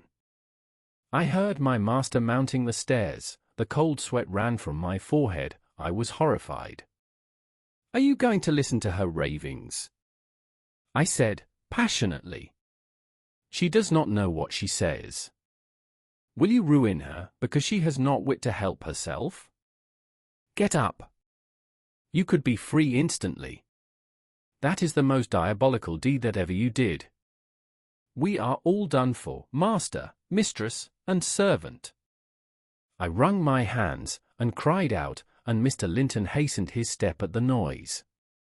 In the midst of my agitation, I was sincerely glad to observe that Catherine's arms had fallen relaxed, and her head hung down. She's fainted, or dead, I thought, so much the better. Far better that she should be dead, than lingering a burden and a misery-maker to all about her. Edgar sprang to his unbidden guest, blanched with astonishment and rage. What he meant to do I cannot tell. However, the other stopped all demonstrations, at once, by placing the lifeless-looking form in his arms. "Look there," he said. "Unless you be a fiend, help her first, then you shall speak to me." He walked into the parlor and sat down. Mr. Linton summoned me, and with great difficulty, and after resorting to many means, we managed to restore her to sensation, but she was all bewildered, she sighed, and moaned, and knew nobody. Edgar, in his anxiety for her, forgot her hated friend. I did not. I went, at the earliest opportunity, and besought him to depart, affirming that Catherine was better, and he should hear from me in the morning how she passed the night. "I shall not refuse to go out of doors," he answered, "but I shall stay in the garden, and, Nelly, mind you keep your word tomorrow. I shall be under those larch trees. Mind! Or I pay another visit, whether Linton be in or not." He sent a rapid glance through the half-open door of the chamber, and, ascertaining that what I stated was apparently true, delivered the house of his luckless presence. Chapter 16. About 12 o'clock that night was born the Catherine you saw at Wuthering Heights, a puny, 7 months child, and 2 hours after the mother died, having never recovered sufficient consciousness to miss Heathcliff, or know Edgar. The latter's distraction at his bereavement is a subject too painful to be dwelt on. Its after-effects showed how deep the sorrow sunk. A great addition, in my eyes, was his being left without an heir. I bemoaned that, as I gazed on the feeble orphan, and I mentally abused old Linton for, what was only natural partiality, the securing his estate to his own daughter, instead of his son's.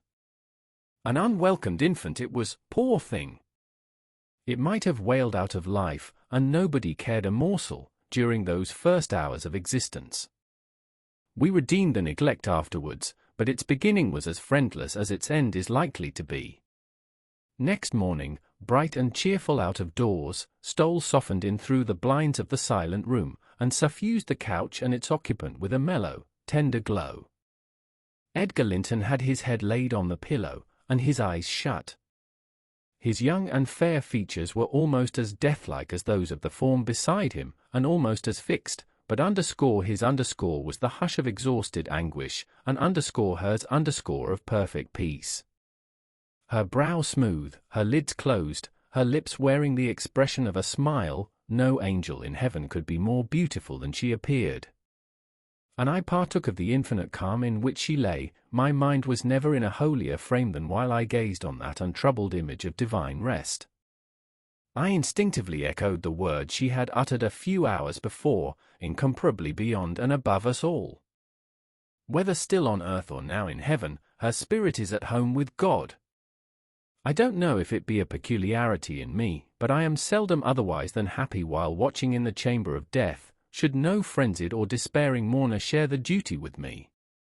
I see a repose that neither earth nor hell can break, and I feel an assurance of the endless and shadowless hereafter, the eternity they have entered, where life is boundless in its duration, and love in its sympathy, and joy in its fullness.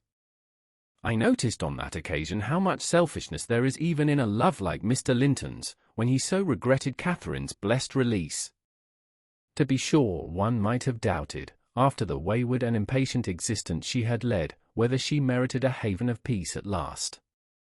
One might doubt in seasons of cold reflection, but not then, in the presence of her corpse. It asserted its own tranquillity, which seemed a pledge of equal quiet to its former inhabitant. Do you believe such people are happy in the other world, sir? I'd give a great deal to know. I declined answering Mrs. Dean's question, which struck me as something heterodox. She proceeded. Retracing the course of Catherine Linton, I fear we have no right to think she is, but will leave her with her Maker. The master looked asleep, and I ventured soon after sunrise to quit the room and steal out to the pure refreshing air. The servants thought me gone to shake off the drowsiness of my protracted watch. In reality, my chief motive was seeing Mr. Heathcliff. If he had remained among the larches all night, he would have heard nothing of the stir at the Grange, unless, perhaps, he might catch the gallop of the messenger going to Gimmerton. If he had come nearer, he would probably be aware, from the lights flitting to and fro, and the opening and shutting of the outer doors, that all was not right within. I wished, yet feared, to find him.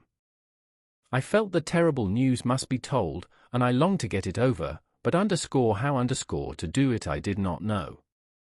He was there at least, a few yards further in the park, leant against an old ash tree, his hat off, and his hair soaked with the dew that had gathered on the budded branches and fell pattering round him. He had been standing a long time in that position, for I saw a pair of ouzels passing and repassing scarcely 3 feet from him, busy in building their nest, and regarding his proximity no more than that of a piece of timber. They flew off at my approach, and he raised his eyes and spoke. "She's dead," he said. "I've not waited for you to learn that. Put your handkerchief away, don't snivel before me. Damn you all. She wants none of your tears." I was weeping as much for him as her. We do sometimes pity creatures that have none of the feeling either for themselves or others. When I first looked into his face, I perceived that he had got intelligence of the catastrophe, and a foolish notion struck me that his heart was quelled and he prayed, because his lips moved and his gaze was bent on the ground. "Yes, she's dead," I answered, checking my sobs and drying my cheeks. "Gone to heaven, I hope, where we may, every one, join her, if we take due warning and leave our evil ways to follow good." "Did she take due warning, then?" asked Heathcliff, attempting a sneer. "Did she die like a saint? Come, give me a true history of the event. How did—" He endeavored to pronounce the name, but could not manage it, and compressing his mouth he held a silent combat with his inward agony, defying, meanwhile, my sympathy with an unflinching, ferocious stare. "How did she die?" he resumed, at last, fain, notwithstanding his hardihood, to have a support behind him, for, after the struggle, he trembled, in spite of himself, to his very finger ends. "Poor wretch! I thought, you have a heart and nerves the same as your brother men. Why should you be anxious to conceal them? Your pride cannot blind God. You tempt him to wring them, till he forces a cry of humiliation. Quietly as a lamb," I answered, aloud. She drew a sigh, and stretched herself, like a child reviving, and sinking again to sleep, and 5 minutes after I felt one little pulse at her heart, and nothing more. "And did she ever mention me?" he asked, hesitating, as if he dreaded the answer to his question would introduce details that he could not bear to hear. "Her senses never returned. She recognized nobody from the time you left her," I said. "She lies with a sweet smile on her face, and her latest ideas wandered back to pleasant early days. Her life closed in a gentle dream. May she wake as kindly in the other world. May she wake in torment," he cried, with frightful vehemence, stamping his foot, and groaning in a sudden paroxysm of ungovernable passion. "Why, she's a liar to the end. Where is she? Not there and not in heaven, not perished. Where? Oh. You said you cared nothing for my sufferings. And I pray one prayer, I repeat it till my tongue stiffens. Catherine Earnshaw, may you not rest as long as I am living. You said I killed you. Haunt me, then. The murdered do haunt their murderers, I believe. I know that ghosts have wandered on earth. Be with me always, take any form, drive me mad.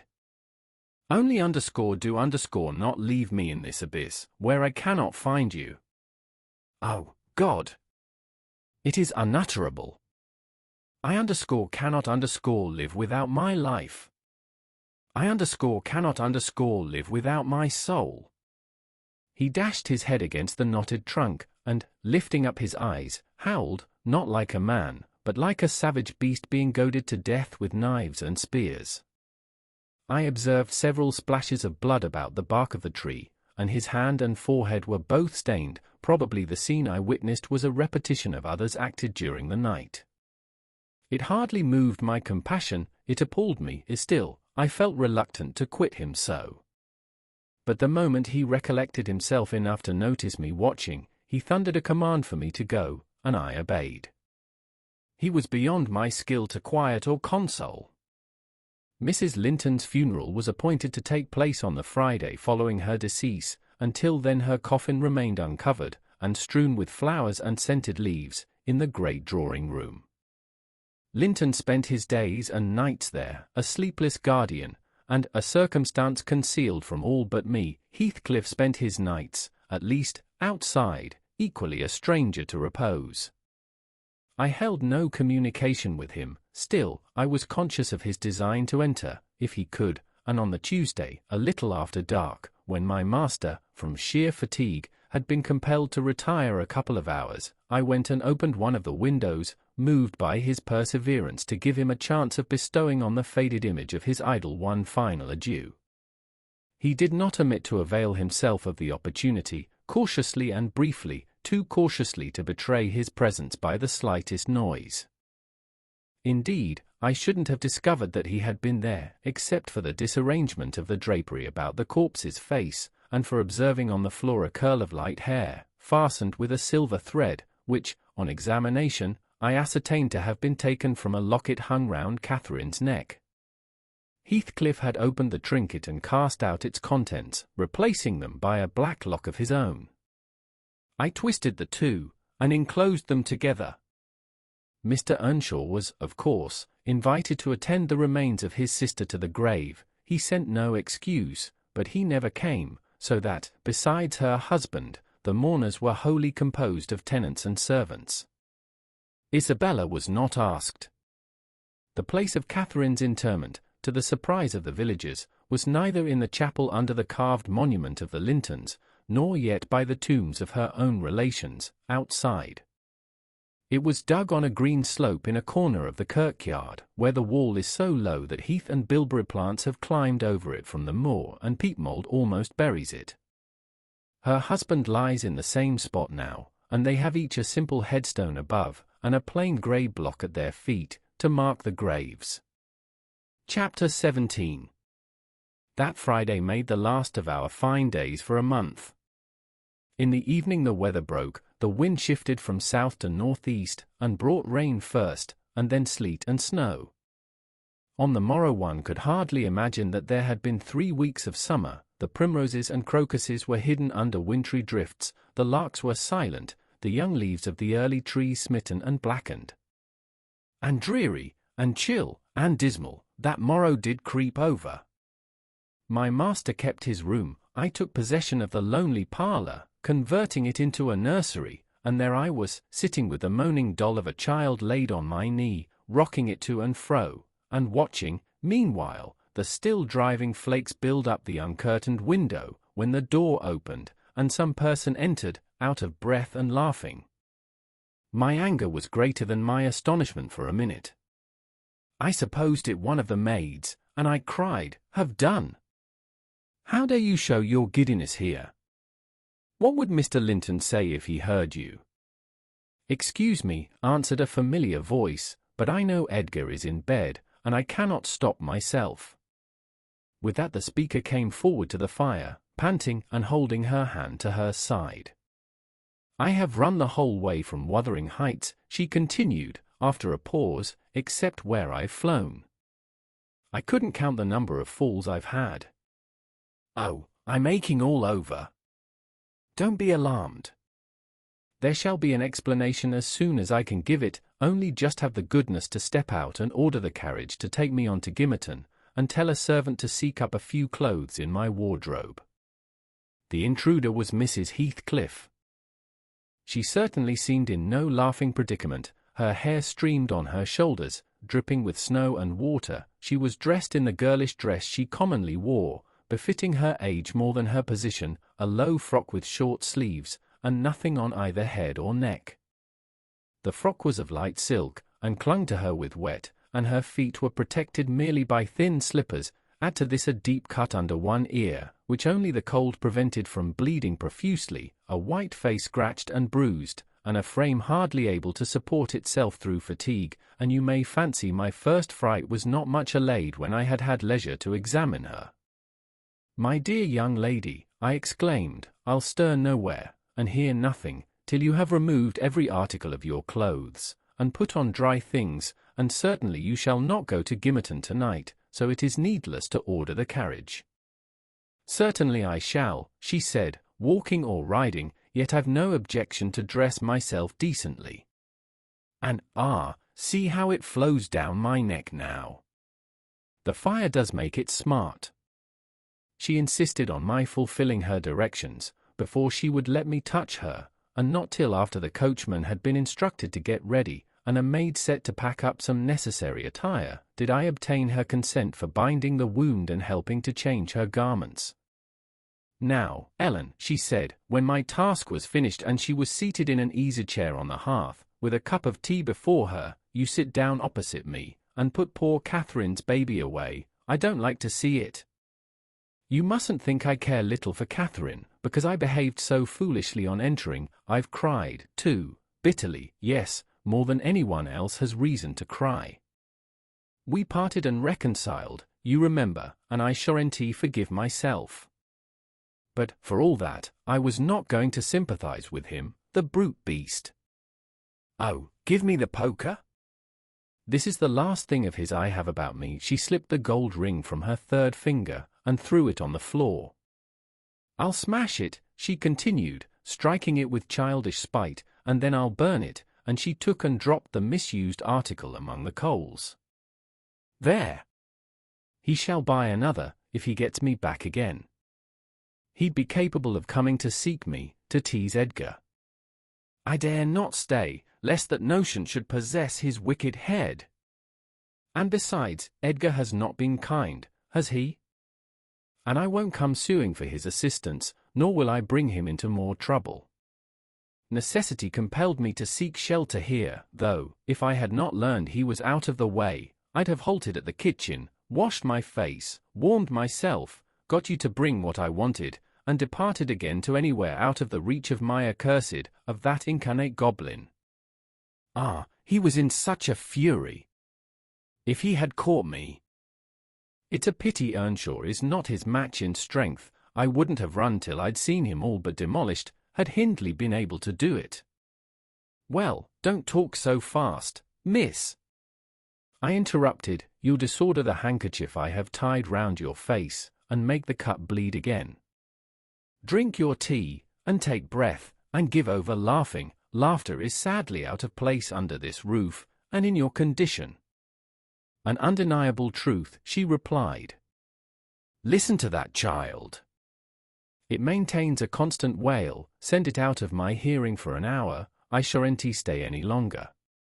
I rang the bell, and committed it to a servant's care, and then I inquired what had urged her to escape from Wuthering Heights in such an unlikely plight, and where she meant to go, as she refused remaining with us. I ought, and I wish to remain, answered she, to cheer Edgar and take care of the baby, for two things, and because the Grange is my right home. But I tell you he wouldn't let me. Do you think he could bear to see me grow fat and merry, could bear to think that we were tranquil, and not resolve on poisoning our comfort? Now, I have the satisfaction of being sure that he detests me, to the point of its annoying him seriously to have me within earshot or eyesight. I notice, when I enter his presence, the muscles of his countenance are involuntarily distorted into an expression of hatred, partly arising from his knowledge of the good causes I have to feel that sentiment for him, and partly from original aversion. It is strong enough to make me feel pretty certain that he would not chase me over England, supposing I contrived a clear escape, and therefore I must get quite away. I've recovered from my first desire to be killed by him. I'd rather he'd kill himself. He has extinguished my love effectually, and so I'm at my ease. I can recollect yet how I loved him, and can dimly imagine that I could still be loving him, if, no. Even if he had doted on me, the devilish nature would have revealed its existence somehow. Catherine had an awfully perverted taste to esteem him so dearly, knowing him so well. Monster! Would that he could be blotted out of creation, and out of my memory. Hush, hush. He's a human being, I said. Be more charitable, there are worse men than he is yet. He's not a human being, she retorted, and he has no claim on my charity. I gave him my heart, and he took and pinched it to death, and flung it back to me. People feel with their hearts, Helen, and since he has destroyed mine, I have not power to feel for him, and I would not, though he groaned from this to his dying day, and wept tears of blood for Catherine. No, indeed, I wouldn't. And here Isabella began to cry, but, immediately dashing the water from her lashes, she recommenced. You asked, what has driven me to flight at last? I was compelled to attempt it, because I had succeeded in rousing his rage a pitch above his malignity. Pulling out the nerves with red-hot pincers requires more coolness than knocking on the head. He was worked up to forget the fiendish prudence he boasted of, and proceeded to murderous violence.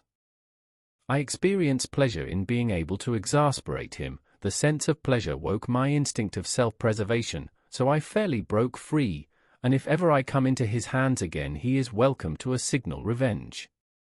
Yesterday, you know, Mr. Earnshaw should have been at the funeral.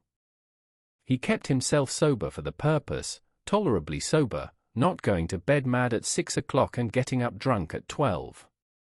Consequently, he rose, in suicidal low spirits, as fit for the church as for a dance, and instead, he sat down by the fire and swallowed gin or brandy by tumblerfuls. Heathcliff, I shudder to name him, has been a stranger in the house from last Sunday till today. Whether the angels have fed him, or his kin beneath, I cannot tell, but he has not eaten a meal with us for nearly a week. He has just come home at dawn, and gone upstairs to his chamber, locking himself in, as if anybody dreamt of coveting his company. There he has continued, praying like a Methodist, only the deity he implored is senseless dust and ashes, and God, when addressed, was curiously confounded with his own black father. After concluding these precious orisons, and they lasted generally till he grew hoarse and his voice was strangled in his throat, he would be off again, always straight down to the Grange. I wonder Edgar did not send for a constable, and give him into custody. For me, grieved as I was about Catherine, it was impossible to avoid regarding this season of deliverance from degrading oppression as a holiday. I recovered spirits sufficient to hear Joseph's eternal lectures without weeping, and to move up and down the house less with the foot of a frightened thief than formerly. You wouldn't think that I should cry at anything Joseph could say, but he and Hareton are detestable companions. I'd rather sit with Hindley, and hear his awful talk, than with a little maester and his staunch supporter, that odious old man. When Heathcliff is in, I'm often obliged to seek the kitchen and their society, or starve among the damp uninhabited chambers. When he is not, as was the case this week, I establish a table and chair at one corner of the house fire, and never mind how Mr. Earnshaw may occupy himself, and he does not interfere with my arrangements. He is quieter now than he used to be, if no one provokes him, more sullen and depressed, and less furious. Joseph affirms he's an altered man, that the Lord has touched his heart, and he is saved so as by fire. I'm puzzled to detect signs of the favourable change, but it is not my business. Yesterday evening I sat in my nook reading some old books till late on towards 12. It seemed so dismal to go upstairs, with the wild snow blowing outside, and my thoughts continually reverting to the kirkyard and the new-made grave. I dared hardly lift my eyes from the page before me, that melancholy scene so instantly usurped its place. Hindley sat opposite, his head leant on his hand, perhaps meditating on the same subject. He had ceased drinking at a point below irrationality, and had neither stirred nor spoken during 2 or 3 hours. There was no sound through the house but the moaning wind, which shook the windows every now and then, the faint crackling of the coals, and the click of my snuffers as I removed at intervals the long wick of the candle. Hareton and Joseph were probably fast asleep in bed. It was very, very sad, and while I read I sighed, for it seemed as if all joy had vanished from the world, never to be restored. The doleful silence was broken at length by the sound of the kitchen latch. Heathcliff had returned from his watch earlier than usual, owing, I suppose, to the sudden storm. That entrance was fastened, and we heard him coming round to get in by the other. I rose with an irrepressible expression of what I felt on my lips, which induced my companion, who had been staring towards the door, to turn and look at me. "I'll keep him out 5 minutes," he exclaimed. "You won't object?" "No, you may keep him out the whole night for me," I answered. "Do. Put the key in the lock, and draw the bolts." Earnshaw accomplished this ere his guest reached the front. He then came and brought his chair to the other side of my table, leaning over it, and searching in my eyes for a sympathy with the burning hate that gleamed from his, as he both looked and felt like an assassin. He couldn't exactly find that, but he discovered enough to encourage him to speak. "You and I," he said, "have each a great debt to settle with the man out yonder. If we were neither of us cowards, we might combine to discharge it. Are you as soft as your brother? Are you willing to endure to the last, and not once attempt a repayment?" "I'm weary of enduring now," I replied, "and I'd be glad of a retaliation that wouldn't recoil on myself, but treachery and violence are spears pointed at both ends. They wound those who resort to them worse than their enemies." "Treachery and violence are a just return for treachery and violence," cried Hindley. "Mrs. Heathcliff, I'll ask you to do nothing, but sit still and be dumb. Tell me now, can you? I'm sure you would have as much pleasure as I in witnessing the conclusion of the fiend's existence. He'll be your death unless you overreach him, and he'll be my ruin. Damn the hellish villain! He knocks at the door as if he were master here already. Promise to hold your tongue, and before that clock strikes, it wants 3 minutes of 1, you're a free woman." He took the implement which I described to you in my letter from his breast, and would have turned down the candle. I snatched it away, however, and seized his arm. "I'll not hold my tongue," I said. "You mustn't touch him. Let the door remain shut, and be quiet." "No." I formed my resolution, and by God I'll execute it, cried the desperate being. "I'll do you a kindness in spite of yourself, and hair-ton justice. And you needn't trouble your head to screen me. Catherine is gone. Nobody alive would regret me, or be ashamed, though I cut my throat this minute, and it's time to make an end. I might as well have struggled with a bear, or reasoned with a lunatic. The only resource left me was to run to a lattice and warn his intended victim of the fate which awaited him. You'd better seek shelter somewhere else tonight," I exclaimed, in rather a triumphant tone. "Mr. Earnshaw has a mind to shoot you, if you persist in endeavoring to enter. You'd better open the door, he answered, addressing me by some elegant term that I don't care to repeat. "I shall not meddle in the matter," I retorted again. "Come in and get shot, if you please. I've done my duty." With that I shut the window and returned to my place by the fire, having too small a stock of hypocrisy at my command to pretend any anxiety for the danger that menaced him. Earnshaw swore passionately at me, affirming that I loved the villain yet, and calling me all sorts of names for the base spirit I evinced. And I, in my secret heart, and conscience never reproached me, thought what a blessing it would be for him should Heathcliff put him out of misery, and what a blessing for me should he send Heathcliff to his right abode. As I sat nursing these reflections, the casement behind me was banged onto the floor by a blow from the latter individual, and his black countenance looked blightingly through. The stanchion stood too close to suffer his shoulders to follow, and I smiled, exulting in my fancied security. His hair and clothes were whitened with snow, and his sharp cannibal teeth, revealed by cold and wrath, gleamed through the dark. "Isabella, let me in, or I'll make you repent," he gurned, as Joseph calls it. "I cannot commit murder," I replied. Mr. Hindley stands sentinel with a knife and loaded pistol. "Let me in by the kitchen door," he said. "Hindley will be there before me," I answered, "and that's a poor love of yours that cannot bear a shower of snow."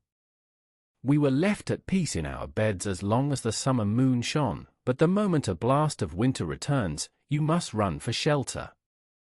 Heathcliff, if I were you, I'd go stretch myself over her grave and die like a faithful dog. The world is surely not worth living in now, is it? You had distinctly impressed on me the idea that Catherine was the whole joy of your life. I can't imagine how you think of surviving her loss. "He's there, is he?" exclaimed my companion, rushing to the gap. "If I can get my arm out, I can hit him." "I'm afraid, Ellen, you'll set me down as really wicked, but you don't know all, so don't judge. I wouldn't have aided or abetted an attempt on even his life for anything. Wish that he were dead, I must, and therefore I was fearfully disappointed, and unnerved by terror for the consequences of my taunting speech, when he flung himself on Earnshaw's weapon and wrenched it from his grasp. The charge exploded, and the knife, in springing back, closed into its owner's wrist. Heathcliff pulled it away by main force, slitting up the flesh as it passed on, and thrust it dripping into his pocket. He then took a stone, struck down the division between two windows, and sprang in. His adversary had fallen senseless with excessive pain and the flow of blood that gushed from an artery or a large vein.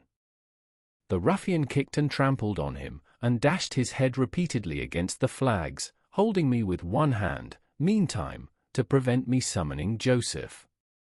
He exerted preterhuman self-denial in abstaining from finishing him completely, but getting out of breath, he finally desisted, and dragged the apparently inanimate body onto the settle. There he tore off the sleeve of Earnshaw's coat, and bound up the wound with brutal roughness, spitting and cursing during the operation as energetically as he had kicked before. Being at liberty, I lost no time in seeking the old servant, who, having gathered by degrees the purport of my hasty tale, hurried below, gasping, as he descended the steps two at once. "What is there to do, now? What is there to do, now?" "There's this to do," thundered Heathcliff, "that your master's mad, and should he last another month, I'll have him to an asylum." "And how the devil did you come to fasten me out, you toothless hound? Don't stand muttering and mumbling there. Come, I'm not going to nurse him. Wash that stuff away, and mind the sparks of your candle, it is more than half brandy." "And so ye've been murthering on him," exclaimed Joseph, lifting his hands and eyes in horror. "If I veer I seed a seat loike this. May the Lord—" Heathcliff gave him a push onto his knees in the middle of the blood, and flung a towel to him, but instead of proceeding to dry it up, he joined his hands and began a prayer, which excited my laughter from its odd phraseology. I was in the condition of mind to be shocked at nothing. In fact, I was as reckless as some malefactors show themselves at the foot of the gallows. "Oh, I forgot you," said the tyrant. "You shall do that. Down with you. And you conspire with him against me, do you, viper? There, that is work fit for you." He shook me till my teeth rattled, and pitched me beside Joseph, who steadily concluded his supplications, and then rose, vowing he would set off for the Grange directly. Mr. Linton was a magistrate, and though he had 50 wives dead, he should inquire into this. He was so obstinate in his resolution, that Heathcliff deemed it expedient to compel from my lips a recapitulation of what had taken place, standing over me, heaving with malevolence, as I reluctantly delivered the account in answer to his questions. It required a great deal of labour to satisfy the old man that Heathcliff was not the aggressor, especially with my hardly wrung replies. However, Mr. Earnshaw soon convinced him that he was alive still. Joseph hastened to administer a dose of spirits, and by their succour his master presently regained motion and consciousness. Heathcliff, aware that his opponent was ignorant of the treatment received while insensible, called him deliriously intoxicated, and said he should not notice his atrocious conduct further, but advised him to get to bed. To my joy, he left us, after giving this judicious counsel, and Hindley stretched himself on the hearthstone. I departed to my own room, marvelling that I had escaped so easily. This morning, when I came down, about half an hour before noon, Mr. Earnshaw was sitting by the fire, deadly sick, his evil genius, almost as gaunt and ghastly, leant against the chimney. Neither appeared inclined to dine, and, having waited till all was cold on the table, I commenced alone. Nothing hindered me from eating heartily, and I experienced a certain sense of satisfaction and superiority, as, at intervals, I cast a look towards my silent companions, and felt the comfort of a quiet conscience within me. After I had done, I ventured on the unusual liberty of drawing near the fire, going round Earnshaw's seat, and kneeling in the corner beside him. Heathcliff did not glance my way, and I gazed up, and contemplated his features almost as confidently as if they had been turned to stone. His forehead, that I once thought so manly, and that I now think so diabolical, was shaded with a heavy cloud, his basilisk eyes were nearly quenched by sleeplessness, and weeping, perhaps, for the lashes were wet then, his lips devoid of their ferocious sneer, and sealed in an expression of unspeakable sadness. Had it been another, I would have covered my face in the presence of such grief. In his case, I was gratified, and, ignoble as it seems to insult a fallen enemy, I couldn't miss this chance of sticking in a dart. His weakness was the only time when I could taste the delight of paying wrong for wrong. Fie, miss! I interrupted. One might suppose you had never opened a Bible in your life. If God afflict your enemies, surely that ought to suffice you. It is both mean and presumptuous to add your torture to his. In general I'll allow that it would be, Ellen, she continued, but what misery laid on Heathcliff could content me, unless I have a hand in it. I'd rather he suffered less if I might cause his sufferings and he might know that I was the cause. Oh, I owe him so much. On only one condition can I hope to forgive him. It is, if I may take an eye for an eye, a tooth, for every wrench of agony return a wrench, reduce him to my level. As he was the first to injure, make him the first to implore pardon, and then, why then, Ellen, I might show you some generosity. But it is utterly impossible I can ever be revenged, and therefore I cannot forgive him. Hindley wanted some water, and I handed him a glass, and asked him how he was. Not as ill as I wish, he replied. But leaving out my arm, every inch of me is as sore as if I had been fighting with a legion of imps. Yes, no wonder, was my next remark. Catherine used to boast that she stood between you and bodily harm. She meant that certain persons would not hurt you for fear of offending her. It's well people don't really rise from their grave, or, last night, she might have witnessed a repulsive scene. Are not you bruised, and cut over your chest and shoulders? I can't say, he answered, but what do you mean?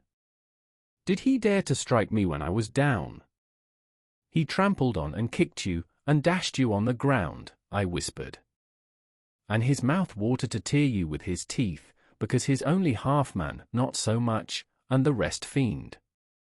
Mr. Earnshaw looked up, like me, to the countenance of our mutual foe, who, absorbed in his anguish, seemed insensible to anything around him. The longer he stood, the plainer his reflections revealed their blackness through his features. Oh, if God would but give me strength to strangle him in my last agony, I'd go to hell with joy, groaned the impatient man, writhing to rise, and sinking back in despair, convinced of his inadequacy for the struggle. Nay, it's enough that he has murdered one of you, I observed aloud. At the Grange, every one knows your sister would have been living now had it not been for Mr. Heathcliff. After all, it is preferable to be hated than loved by him. When I recollect how happy we were, how happy Catherine was before he came, I'm fit to curse the day. Most likely, Heathcliff noticed more the truth of what was said than the spirit of the person who said it. His attention was roused, I saw, for his eyes rained down tears among the ashes, and he drew his breath in suffocating sighs. I stared full at him, and laughed scornfully. The clouded windows of hell flashed a moment towards me. The fiend which usually looked out, however, was so dimmed and drowned that I did not fear to hazard another sound of derision. "Get up, and begone out of my sight," said the mourner. I guessed he uttered those words, at least, though his voice was hardly intelligible. "I beg your pardon," I replied. "But I loved Catherine too, and her brother requires attendance, which, for her sake, I shall supply. Now that she's dead, I see her in Hindley. Hindley has exactly her eyes, if you had not tried to gouge them out, and made them black and red, and her. Get up, wretched idiot, before I stamp you to death," he cried, making a movement that caused me to make one also. "But then," I continued, holding myself ready to flee, "if poor Catherine had trusted you, and assumed the ridiculous, contemptible, degrading title of Mrs. Heathcliff, she would soon have presented a similar picture. She wouldn't have borne your abominable behavior quietly. Her detestation and disgust must have found voice." The back of the Settle and Earnshaw's person interposed between me and him, so instead of endeavoring to reach me, he snatched a dinner knife from the table and flung it at my head. It struck beneath my ear, and stopped the sentence I was uttering, but, pulling it out, I sprang to the door and delivered another, which I hope went a little deeper than his missile. The last glimpse I caught of him was a furious rush on his part, checked by the embrace of his host, and both fell locked together on the hearth. In my flight through the kitchen I bid Joseph speed to his master. I knocked over Hareton, who was hanging a litter of puppies from a chair back in the doorway, and, blessed as a soul escaped from purgatory, I bounded, leaped, and flew down the steep road, then, quitting its windings, shot direct across the moor, rolling over banks, and wading through marshes, precipitating myself, in fact, towards the beacon light of the Grange. And far rather would I be condemned to a perpetual dwelling in the infernal regions than, even for one night, abide beneath the roof of Wuthering Heights again. Isabella ceased speaking, and took a drink of tea. Then she rose, and bidding me put on her bonnet, and a great shawl I had brought, and turning a deaf ear to my entreaties for her to remain another hour, she stepped onto a chair, kissed Edgar's and Catherine's portraits, bestowed a similar salute on me, and descended to the carriage, accompanied by Fanny, who yelped wild with joy at recovering her mistress.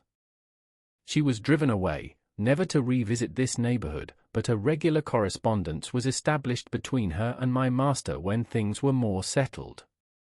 I believe her new abode was in the south, near London. There she had a son born a few months subsequent to her escape. He was christened Linton, and, from the first, she reported him to be an ailing, peevish creature. Mr. Heathcliff, meeting me one day in the village, inquired where she lived.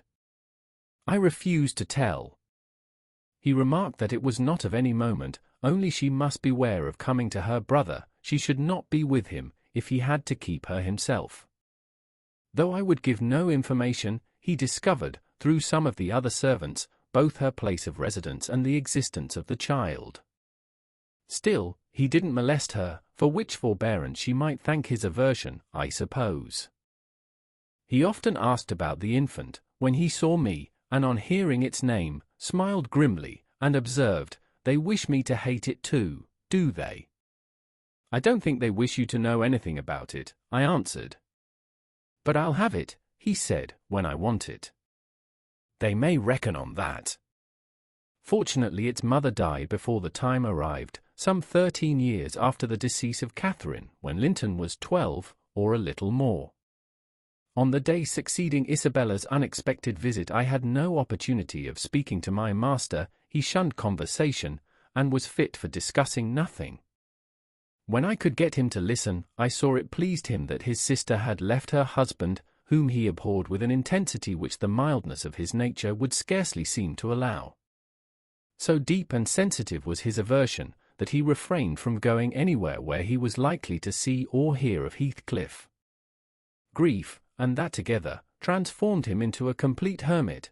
he threw up his office of magistrate, ceased even to attend church, avoided the village on all occasions, and spent a life of entire seclusion within the limits of his park and grounds, only varied by solitary rambles on the moors, and visits to the grave of his wife, mostly at evening, or early morning before other wanderers were abroad.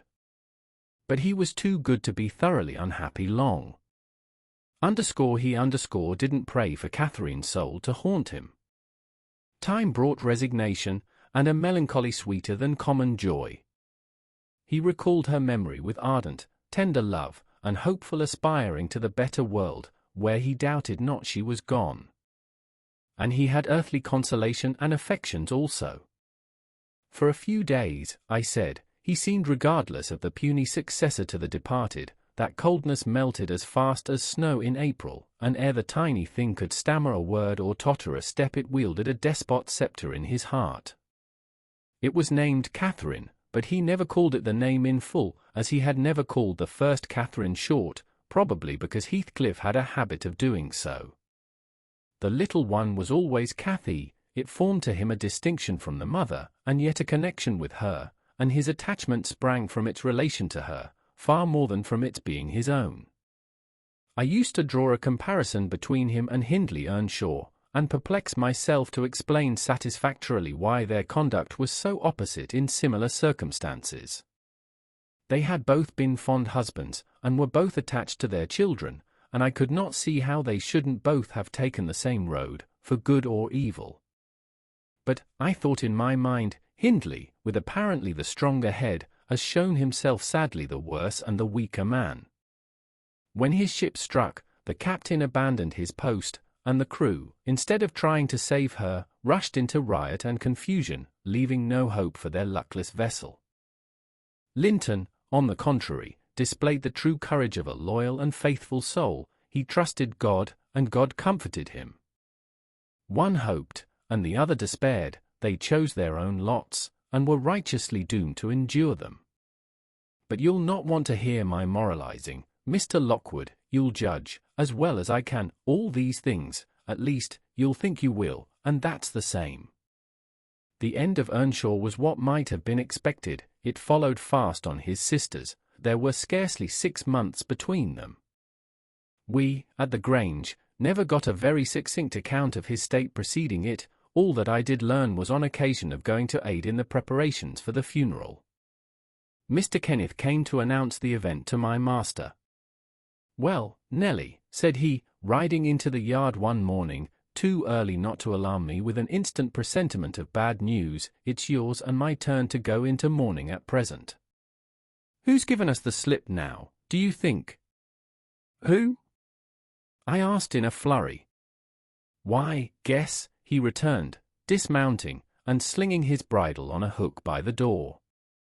"And nip up the corner of your apron, I'm certain you'll need it." "Not Mr. Heathcliff, surely?" I exclaimed. "What? Would you have tears for him?" said the doctor.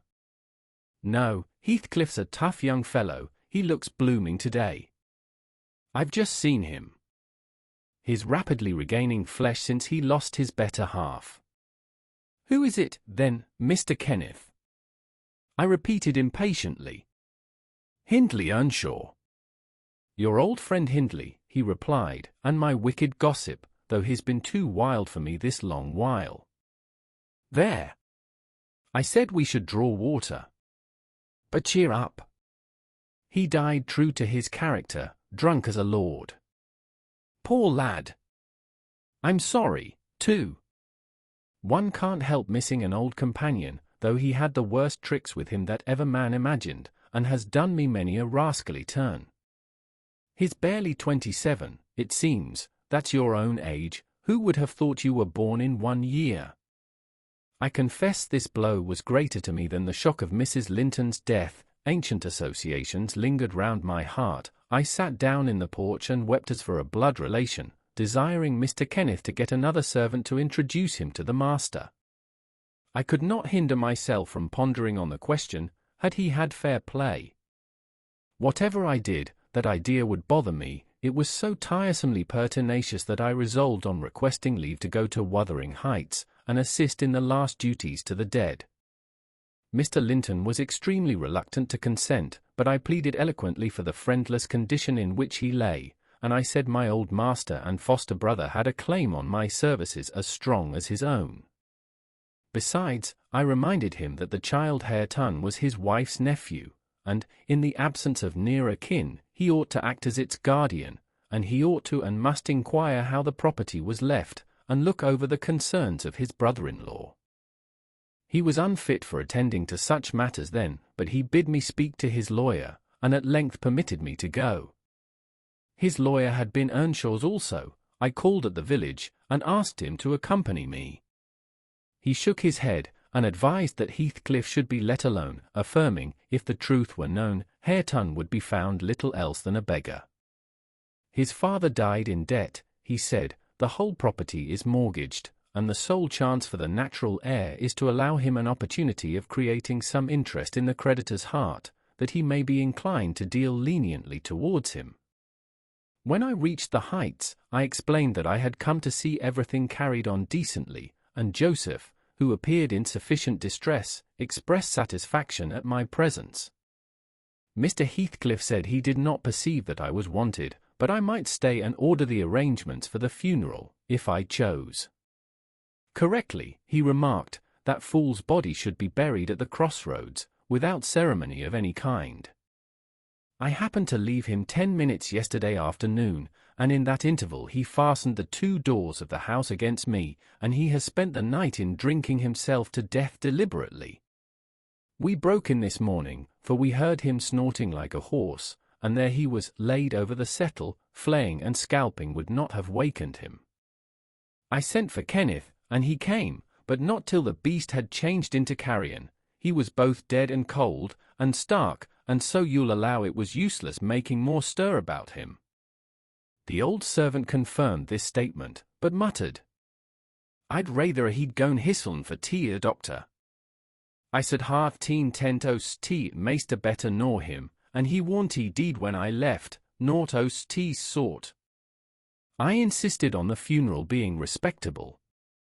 Mr. Heathcliff said I might have my own way there too, only, he desired me to remember that the money for the whole affair came out of his pocket. He maintained a hard, careless deportment, indicative of neither joy nor sorrow. If anything, it expressed a flinty gratification at a piece of difficult work successfully executed. I observed once, indeed, something like exultation in his aspect. It was just when the people were bearing the coffin from the house. He had the hypocrisy to represent a mourner, and previous to following with Hareton, he lifted the unfortunate child onto the table and muttered, with peculiar gusto, Now, my bonny lad, you are mine. And we'll see if one tree won't grow as crooked as another, with the same wind to twist it. The unsuspecting thing was pleased at this speech. He played with Heathcliff's whiskers, and stroked his cheek, but I divined its meaning, and observed tartly, That boy must go back with me to Thrushcross Grange, sir. There is nothing in the world less yours than he is. Does Linton say so? He demanded. Of course, he has ordered me to take him, I replied. Well, said the scoundrel, we'll not argue the subject now, but I have a fancy to try my hand at rearing a young one, so intimate to your master that I must supply the place of this with my own, if he attempt to remove it. I don't engage to let Hareton go undisputed, but I'll be pretty sure to make the other come. Remember to tell him. This hint was enough to bind our hands. I repeated its substance on my return, and Edgar Linton, little interested at the commencement, spoke no more of interfering. I'm not aware that he could have done it to any purpose, had he been ever so willing.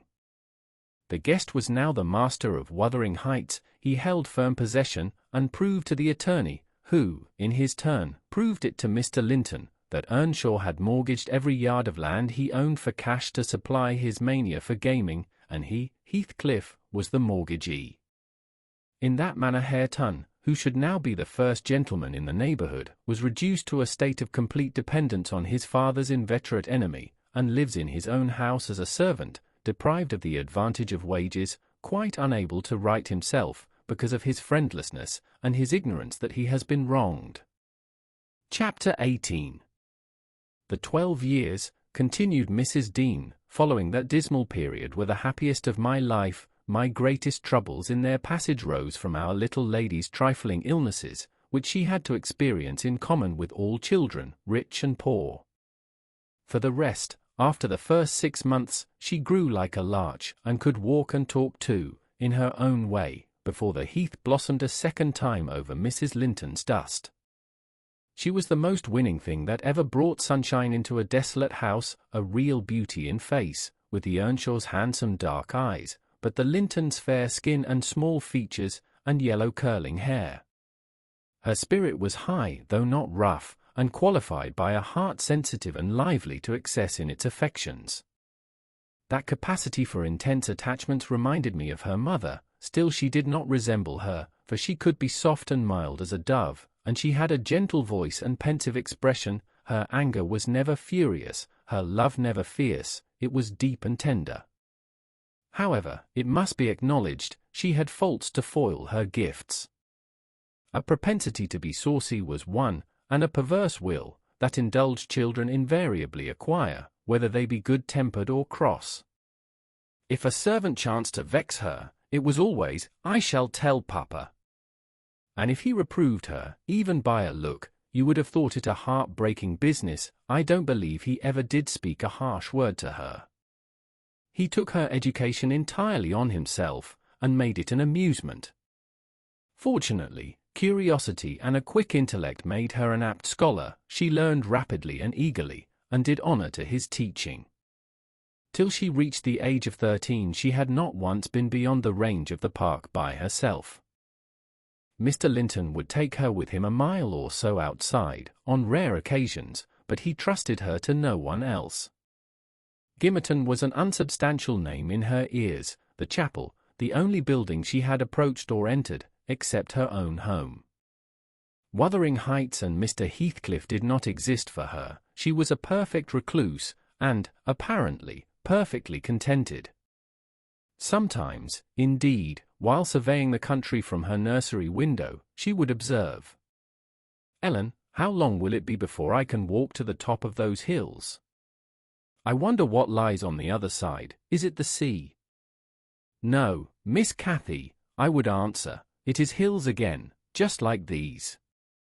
"And what are those golden rocks like when you stand under them?" she once asked. The abrupt descent of Penistone Crags particularly attracted her notice, especially when the setting sun shone on it and the topmost heights, and the whole extent of landscape besides lay in shadow. I explained that they were bare masses of stone, with hardly enough earth in their clefts to nourish a stunted tree. "And why are they bright so long after it is evening here?" she pursued. "Because they are a great deal higher up than we are," replied I. "You could not climb them, they are too high and steep. In winter the frost is always there before it comes to us, and deep into summer I have found snow under that black hollow on the northeast side." "Oh, you have been on them," she cried gleefully. "Then I can go, too, when I am a woman." "Has Papa been, Ellen?" "Papa would tell you, miss," I answered, hastily, "that they are not worth the trouble of visiting. The moors, where you ramble with him, are much nicer, and Thrushcross Park is the finest place in the world." "But I know the park, and I don't know those," she murmured to herself. "And I should delight to look round me from the brow of that tallest point. My little pony Minnie shall take me some time." One of the maids mentioning the fairy cave, quite turned her head with a desire to fulfill this project. She teased Mr. Linton about it, and he promised she should have the journey when she got older. But Miss Catherine measured her age by months, and, "Now, am I old enough to go to Penistone Crags?" was the constant question in her mouth. The road thither wound close by Wuthering Heights.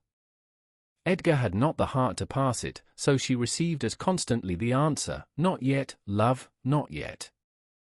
I said Mrs. Heathcliff lived above a dozen years after quitting her husband. Her family were of a delicate constitution. She and Edgar both lacked the ruddy health that you will generally meet in these parts. What her last illness was, I am not certain. I conjecture they died of the same thing, a kind of fever, slow at its commencement, but incurable, and rapidly consuming life towards the close. She wrote to inform her brother of the probable conclusion of a 4 months' indisposition under which she had suffered, and entreated him to come to her, if possible, for she had much to settle, and she wished to bid him adieu, and deliver Linton safely into his hands. Her hope was that Linton might be left with him, as he had been with her. His father, she would fain convince herself, had no desire to assume the burden of his maintenance or education. My master hesitated not a moment in complying with her request. Reluctant as he was to leave home at ordinary calls, he flew to answer this, commending Catherine to my peculiar vigilance, in his absence, with reiterated orders that she must not wander out of the park, even under my escort. He did not calculate on her going unaccompanied. He was away 3 weeks. The first day or two my charge sat in a corner of the library, too sad for either reading or playing. In that quiet state she caused me little trouble, but it was succeeded by an interval of impatient, fretful weariness, and being too busy, and too old then, to run up and down amusing her, I hit on a method by which she might entertain herself. I used to send her on her travels round the grounds, now on foot, and now on a pony, indulging her with a patient audience of all her real and imaginary adventures when she returned. The summer shone in full prime, and she took such a taste for this solitary rambling that she often contrived to remain out from breakfast till tea, and then the evenings were spent in recounting her fanciful tales. I did not fear her breaking bounds, because the gates were generally locked, and I thought she would scarcely venture forth alone, if they had stood wide open. Unluckily, my confidence proved misplaced. Catherine came to me, one morning, at 8 o'clock, and said she was that day an Arabian merchant, going to cross the desert with his caravan, and I must give her plenty of provision for herself and beasts, a horse, and 3 camels, personated by a large hound and a couple of pointers. I got together good store of dainties, and slung them in a basket on one side of the saddle, and she sprang up as gay as a fairy, sheltered by her wide-brimmed hat and gauze veil from the July sun, and trotted off with a merry laugh, mocking my cautious counsel to avoid galloping, and come back early. The naughty thing never made her appearance at tea. One traveller, the hound, being an old dog and fond of its ease, returned, but neither Cathy, nor the pony, nor the 2 pointers were visible in any direction. I despatched emissaries down this path, and that path, and at last went wandering in search of her myself. There was a labourer working at a fence round a plantation, on the borders of the grounds. I inquired of him if he had seen our young lady. I saw her at morn, he replied. She would have me to cut her a hazel switch, and then she leapt her galloway over the hedge yonder, where it is lowest, and galloped out of sight. You may guess how I felt at hearing this news. It struck me directly she must have started for Penistone Crags. What will become of her? I ejaculated, pushing through a gap which the man was repairing, and making straight to the high road. I walked as if for a wager, mile after mile, till a turn brought me in view of the heights, but no Catherine could I detect, far or near. The crags lie about 1.5 miles beyond Mr. Heathcliff's place, and that is far from the Grange, so I began to fear night would fall ere I could reach them. And what if she should have slipped in clambering among them, I reflected, and been killed, or broken some of her bones? My suspense was truly painful, and, at first, it gave me delightful relief to observe, in hurrying by the farmhouse, Charlie, the fiercest of the pointers, lying under a window, with swelled head and bleeding ear. I opened the wicket and ran to the door, knocking vehemently for admittance. A woman whom I knew, and who formerly lived at Gimmerton, answered. She had been servant there since the death of Mr. Earnshaw. "Ah," said she, "you are come seeking your little mistress. Don't be frightened. She's here safe, but I'm glad it isn't the master." "He is not at home then, is he?" I panted, quite breathless with quick walking and alarm. "No, no," she replied, "both he and Joseph are off, and I think they won't return this hour or more." Step in and rest you a bit." I entered, and beheld my stray lamb seated on the hearth, rocking herself in a little chair that had been her mother's when a child. Her hat was hung against the wall, and she seemed perfectly at home, laughing and chattering, in the best spirits imaginable, to Hareton, now a great, strong lad of 18, who stared at her with considerable curiosity and astonishment, comprehending precious little of the fluent succession of remarks and questions which her tongue never ceased pouring forth. "Very well, miss," I exclaimed, concealing my joy under an angry countenance. "This is your last ride, till Papa comes back. I'll not trust you over the threshold again, you naughty, naughty girl." "Aha, Ellen," she cried, gaily, jumping up and running to my side. "I shall have a pretty story to tell tonight, and so you found me out. Have you ever been here in your life before?" "Put that hat on, and home at once," said I. "I'm dreadfully grieved at you, Miss Cathy. You've done extremely wrong. It's no use pouting and crying, that won't repay the trouble I've had, scouring the country after you. To think how Mr. Linton charged me to keep you in, and you stealing off so. It shows you are a cunning little fox, and nobody will put faith in you any more." "What have I done?" sobbed she, instantly checked. "Papa charged me nothing. He'll not scold me, Ellen. He's never cross, like you." "Come, come," I repeated. "I'll tie the riband. Now, let us have no petulance." "Oh, for shame! You 13 years old, and such a baby." This exclamation was caused by her pushing the hat from her head, and retreating to the chimney out of my reach. "Nay," said the servant, "don't be hard on the bonny lass, Mrs. Dean." We made her stop. She'd fain have ridden forwards, afeard you should be uneasy. Hareton offered to go with her, and I thought he should. It's a wild road over the hills. Hareton, during the discussion, stood with his hands in his pockets, too awkward to speak, though he looked as if he did not relish my intrusion. "How long am I to wait?" I continued, disregarding the woman's interference. "It will be dark in 10 minutes. Where is the pony, Miss Cathy? And where is Phoenix? I shall leave you, unless you be quick, so please yourself." "The pony is in the yard," she replied, "and Phoenix is shut in there. He's bitten, and so is Charlie. I was going to tell you all about it, but you are in a bad temper, and don't deserve to hear."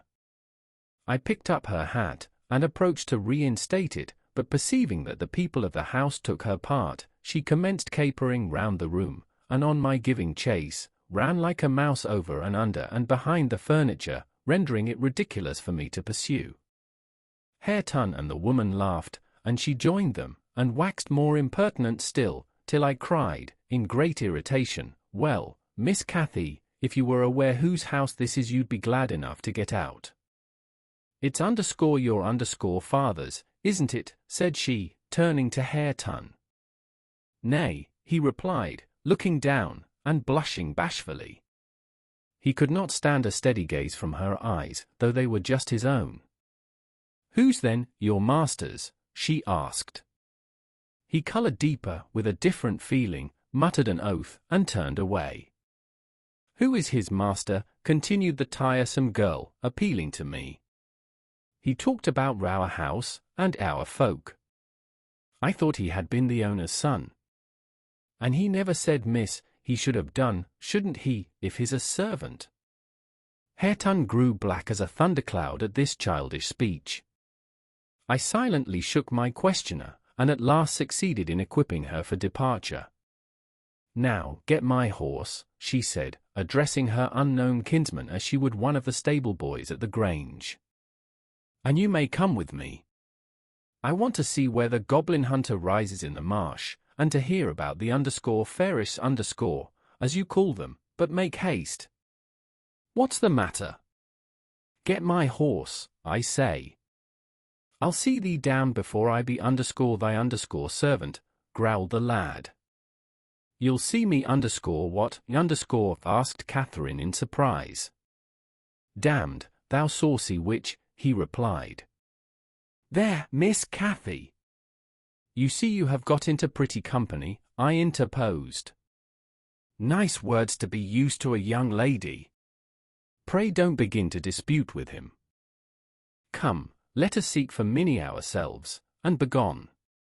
But, Ellen, cried she, staring fixed in astonishment, how dare he speak so to me? Mustn't he be made to do as I ask him? You wicked creature, I shall tell Papa what you said. Now, then. Hareton did not appear to feel this threat, so the tears sprang into her eyes with indignation. You bring the pony, she exclaimed, turning to the woman, and let my dog free this moment. Softly, miss, answered the addressed. You'll lose nothing by being civil. Though Mr. Hareton, there, be not the master's son, he's your cousin, and I was never hired to serve you. He my cousin, cried Cathy, with a scornful laugh. Yes, indeed, responded her reprover. Oh, Ellen! Don't let them say such things, she pursued in great trouble. Papa is gone to fetch my cousin from London, my cousin is a gentleman's son. She stopped, and wept outright, upset at the bare notion of relationship with such a clown. Hush, hush! I whispered, people can have many cousins and of all sorts, Miss Cathy, without being any the worse for it, only they needn't keep their company, if they be disagreeable and bad. He's not my cousin, Ellen, she went on, gathering fresh grief from reflection, and flinging herself into my arms for refuge from the idea. I was much vexed at her and the servant for their mutual revelations, having no doubt of Linton's approaching arrival, communicated by the former, being reported to Mr. Heathcliff, and feeling as confident that Catherine's first thought on her father's return would be to seek an explanation of the latter's assertion concerning her rude-bred kindred. Hareton, recovering from his disgust at being taken for a servant, seemed moved by her distress, and, having fetched the pony round to the door, he took, to propitiate her, a fine crooked-legged terrier whelp from the kennel, and putting it into her hand, bid her whist. For he meant naught. Pausing in her lamentations, she surveyed him with a glance of awe and horror, then burst forth anew. Read by Long Stories for Sleep. I could scarcely refrain from smiling at this antipathy to the poor fellow, who was a well-made, athletic youth, good-looking in features, and stout and healthy, but attired in garments befitting his daily occupations of working on the farm and lounging among the moors after rabbits and game. Still, I thought I could detect in his physiognomy a mind owning better qualities than his father ever possessed. Good things lost amid a wilderness of weeds, to be sure, whose rankness far overtopped their neglected growth, yet, notwithstanding, evidence of a wealthy soil, that might yield luxuriant crops under other unfavourable circumstances. Mr. Heathcliff, I believe, had not treated him physically ill, thanks to his fearless nature, which offered no temptation to that course of oppression. He had none of the timid susceptibility that would have given zest to ill treatment, in Heathcliff's judgment.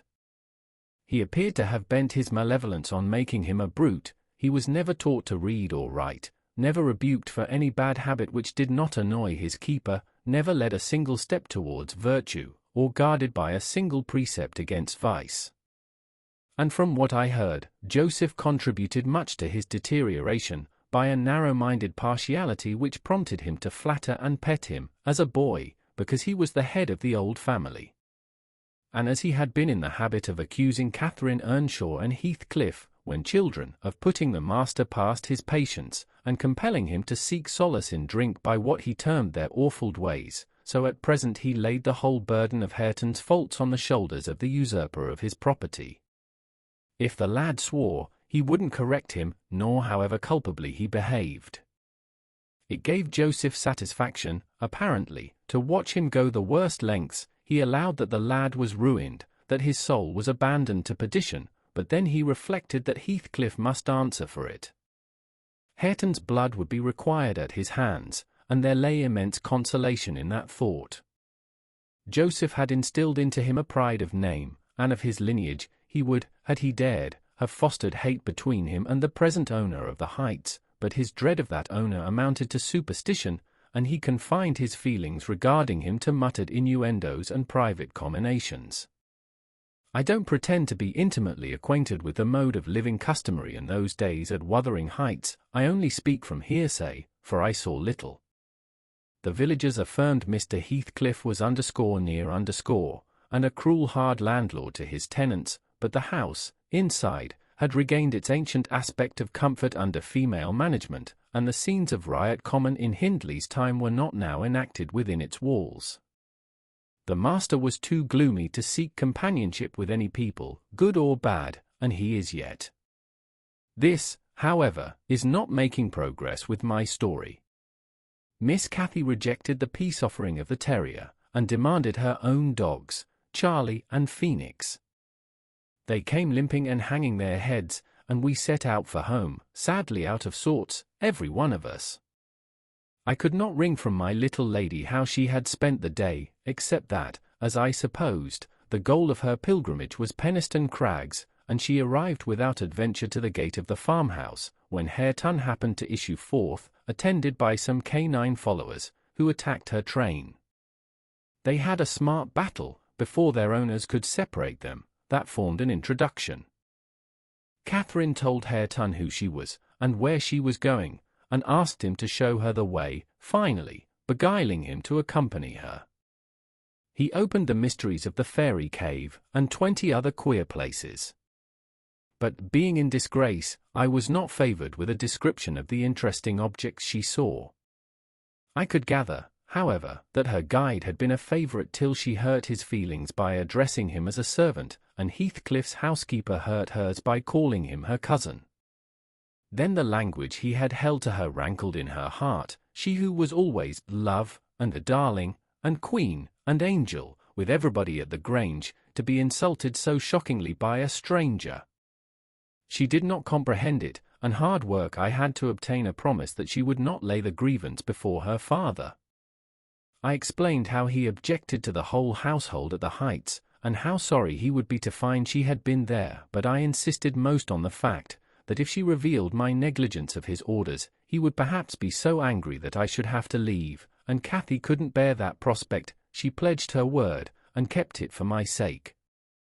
After all, she was a sweet little girl. Chapter 19. A letter, edged with black, announced the day of my master's return. Isabella was dead, and he wrote to bid me get mourning for his daughter, and arrange a room, and other accommodations, for his youthful nephew. Catherine ran wild with joy at the idea of welcoming her father back, and indulged most sanguine anticipations of the innumerable excellences of her real cousin. The evening of their expected arrival came. Since early morning she had been busy ordering her own small affairs, and now attired in her new black frock, poor thing. Her aunt's death impressed her with no definite sorrow. She obliged me, by constant worrying, to walk with her down through the grounds to meet them. Linton is just 6 months younger than I am, she chattered, as we strolled leisurely over the swells and hollows of mossy turf, under shadow of the trees. How delightful it will be to have him for a playfellow. Aunt Isabella sent Papa a beautiful lock of his hair. It was lighter than mine, more flaxen, and quite as fine. I have it carefully preserved in a little glass box, and I've often thought what a pleasure it would be to see its owner. Oh, I am happy, and Papa, dear, dear Papa. Come, Ellen, let us run. Come, run. She ran, and returned, and ran again, many times before my sober footsteps reached the gate, and then she seated herself on the grassy bank beside the path, and tried to wait patiently, but that was impossible. She couldn't be still a minute. How long they are, she exclaimed. Ah, I see some dust on the road, they are coming. No. When will they be here? May we not go a little way, half a mile, Ellen, only just half a mile? Do say yes, to that clump of birches at the turn. I refused staunchly. At length her suspense was ended, the travelling carriage rolled in sight. Miss Cathy shrieked and stretched out her arms as soon as she caught her father's face looking from the window. He descended, nearly as eager as herself, and a considerable interval elapsed ere they had a thought to spare for any but themselves. While they exchanged caresses, I took a peep in to see after Linton. He was asleep in a corner, wrapped in a warm, fur-lined cloak, as if it had been winter. A pale, delicate, effeminate boy, who might have been taken for my master's younger brother, so strong was the resemblance, but there was a sickly peevishness in his aspect that Edgar Linton never had. The latter saw me looking, and having shaken hands, advised me to close the door, and leave him undisturbed, for the journey had fatigued him. Cathy would fain have taken one glance, but her father told her to come, and they walked together up the park, while I hastened before to prepare the servants. "Now, darling," said Mr. Linton, addressing his daughter, as they halted at the bottom of the front steps, "your cousin is not so strong or so merry as you are, and he has lost his mother, remember, a very short time since, therefore, don't expect him to play and run about with you directly. And don't harass him much by talking, let him be quiet this evening, at least, will you?" "Yes, yes, Papa," answered Catherine, "but I do want to see him, and he hasn't once looked out." The carriage stopped, and the sleeper being roused, was lifted to the ground by his uncle. "This is your cousin Cathy, Linton," he said, putting their little hands together. "She's fond of you already, and mind you don't grieve her by crying tonight. Try to be cheerful now, the travelling is at an end, and you have nothing to do but rest and amuse yourself as you please." "Let me go to bed, then," answered the boy, shrinking from Catherine's salute, and he put his fingers to his eyes to remove incipient tears. "Come, come, there's a good child," I whispered, leading him in. "You'll make her weep too, see how sorry she is for you." I do not know whether it was sorrow for him, but his cousin put on as sad a countenance as himself, and returned to her father.